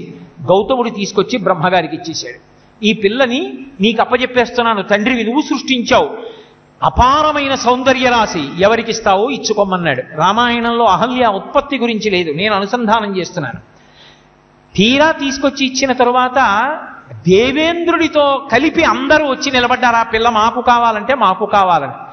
తండ్రి ఆడపిల్ల హృదయం తెలుసుకోవడంలో చిన్న పొరపాటు చేశాడు. ఆమెకి దేవేంద్రుణ్ణి చూసి, ఆయన వైభవం చూసి అనురక్తి కలిగింది. కానీ తండ్రి అనుకున్నాడు, ఈ పిల్లని పొందడానికి అర్హుడు ఇంతటి తేజస్సంపన్నుడైన గౌతముడే అని గౌతముడికి ఇచ్చి వివాహం చేశాడు. తండ్రి మాట కాదనలేక వివాహం చేసుకుంది. కానీ ఇంద్రుడి మీద మనసు ఉండిపోయింది. ఉండిపోయిన కారణం చేత ఒక రాత్రి ఇంద్రుడు గౌతమ మహర్షి లేని సమయం చూసి లోపలికి ప్రవేశించాడు. ప్రవేశిస్తే వచ్చినవాడు గౌతముడు కాడని తెలుసు, వచ్చినవాడు ఇంద్రుడే అని తెలుసు. తెలిసి కూడా ఇంద్రుడితో సంగమించింది అహల్య. నేను చెప్పట్లేదు, రామాయణంలో బాలకాండలో మహర్షి స్పష్టంగా చెప్పారు, ఆయనే చెప్పారు. ఆమె సంగమ సుఖాన్ని అనుభవించింది. మళ్ళీ గౌతమ మహర్షి వెనక్కి వచ్చేస్తారు. తను కోడి రూపంలో కూశాడు, అవలేదు ఇంకా తెల్లవారుజాము వేళని వెనక్కి వస్తాడని భయపడి గబగబా వెళ్ళిపోతున్నాడు. వెళ్ళిపోతూ ఆమెతో పైగా అన్నాడు, శుశ్రోణి పరితిష్టోస్మి అన్నాడు.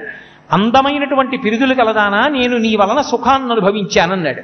ఆవిడంది, తొందరగా వెళ్ళిపో, నా భర్త వచ్చేసే సమయం అయిపోయిందండి. ఆయన వెళ్ళిపోతున్నాడు. గౌతముడు వచ్చాడు, స్నానం చేసి తడిబట్టలతో తిరిగి వచ్చాడు. చూశాడు, ఎవరు దేని వలన ధర్మం తప్పారో అక్కడ ధర్మాన్ని నిలబెట్టడానికి ఇంద్రుడికి శాపం ఇచ్చాడు. పేతతుర్వృషణౌ భూమౌ సహస్రాక్షస్య తక్షణాత్ అన్నాడు. కామం అదుపు తప్పిపోయింది కాబట్టి, అదుపు తప్పిన కామానికి కారణం నీ పురుషాంగం కాబట్టి ఆ పురుషాంగము నేలబడిపోవుగాక, నీ వృషణములు నేల రాలిపోతాయన్నాడు. ఆయన శక్తి పెరిగిపోతోంది. గౌతముడి దేవతా కార్యానికి వెళ్ళాను, మీరు నన్ను అనుగ్రహించండి. పితృదేవతలు మేకవృషణములను ఇంద్రుడికి అమర్చారు అప్పుడు. కాబట్టి ఇప్పటికీ మేకవృషణములు పూర్వం పితృదేవతలకు పెట్టేవారు తద్దినాల్లో, ఇతర యుగాల్లో, ఇప్పుడు కాదు. కానీ అప్పటి నుంచి మేకవృషణములు పెట్టడం మానేశారు, ఎందుకంటే ఇంద్రుడికి అమర్చారు కాబట్టి. అహల్యని పిలిచి ఒక మాట అన్నాడు, తిన్న అన్నంలో రజోగుణం పెరిగింది, ఇంద్రుని యందు మనసు ఉండిపోయింది. నీకు నీ మనసు మళ్ళీ స్వస్థత కలగడానికి, భర్త యందు అనురక్తి కలగడానికి, గృహస్థాశ్రమంలో ఒక పతివ్రత భర్తని ఎలా ఉపాసన చెయ్యాలో నీ మనసు అలా నిలబడడానికి, నీ మనసుకు కలిగిన కామం విరిగిపోవడానికి, చేసిన పాపం ప్రక్షాళన కావడానికి నువ్వు వాయువుని మాత్రమే ఆహారంగా స్వీకరిస్తూ ఆశ్రమంలో ధూళి చేత కప్పబడి పడిపోవు ఉండేదిగాక అన్నాడు. పాషాణం అయిపోమ్మని ఆయన చెప్పలేదు, పడిపోయింది అహల్య. వాయుభక్ష నిరాహార తప్యంతి భస్మశాయిని అన్నాడు. వాయువుని భక్షిస్తావు, నిరాహార, ఆహారం తినడం వల్ల కదా నీకు రజోగుణం వచ్చింది, ఆహారం ఉండదు. తప్యంతి, తపస్సు చేస్తావు, భస్మశాయిని, బూది కప్పేస్తుంది. ఒకనాడు రాముడు వస్తాడు, ఆయన శరీరం మీద గాలి నీకు తగిలి ఆయన పాద పరాగము చేత మళ్ళీ నీకు చైతన్యం ఆవహించి బహిస్పర్శ వస్తుంది, అప్పుడు లేస్తావన్నాడు. వచ్చాడు రామచంద్రమూర్తి, రానే వచ్చాడు. అహల్య మళ్ళీ పైకి లేచింది. ఇక ఆమె యందు దోషం లేదు, మహాపతివ్రత తల్లి. ఆమె పేరు చెప్తే పాపాలు పోతాయి. అప్పుడు గౌతముడు గబగబా వచ్చాడు, తన భార్య నీలుకున్నాడు. తన వలన శాప విమోచనమైందని అహల్య తనకి నమస్కరించాలని రాముడు చూడలేదు. మహాపతివ్రత, తాను నమస్కరించాలి. రాముడు ముందు అహల్య కాళ్ళ మీద పడ్డాడు. నరుడిగా, బ్రహ్మచారిగా అటువంటి మహాపతివ్రతకి తాను నమస్కరించాలి.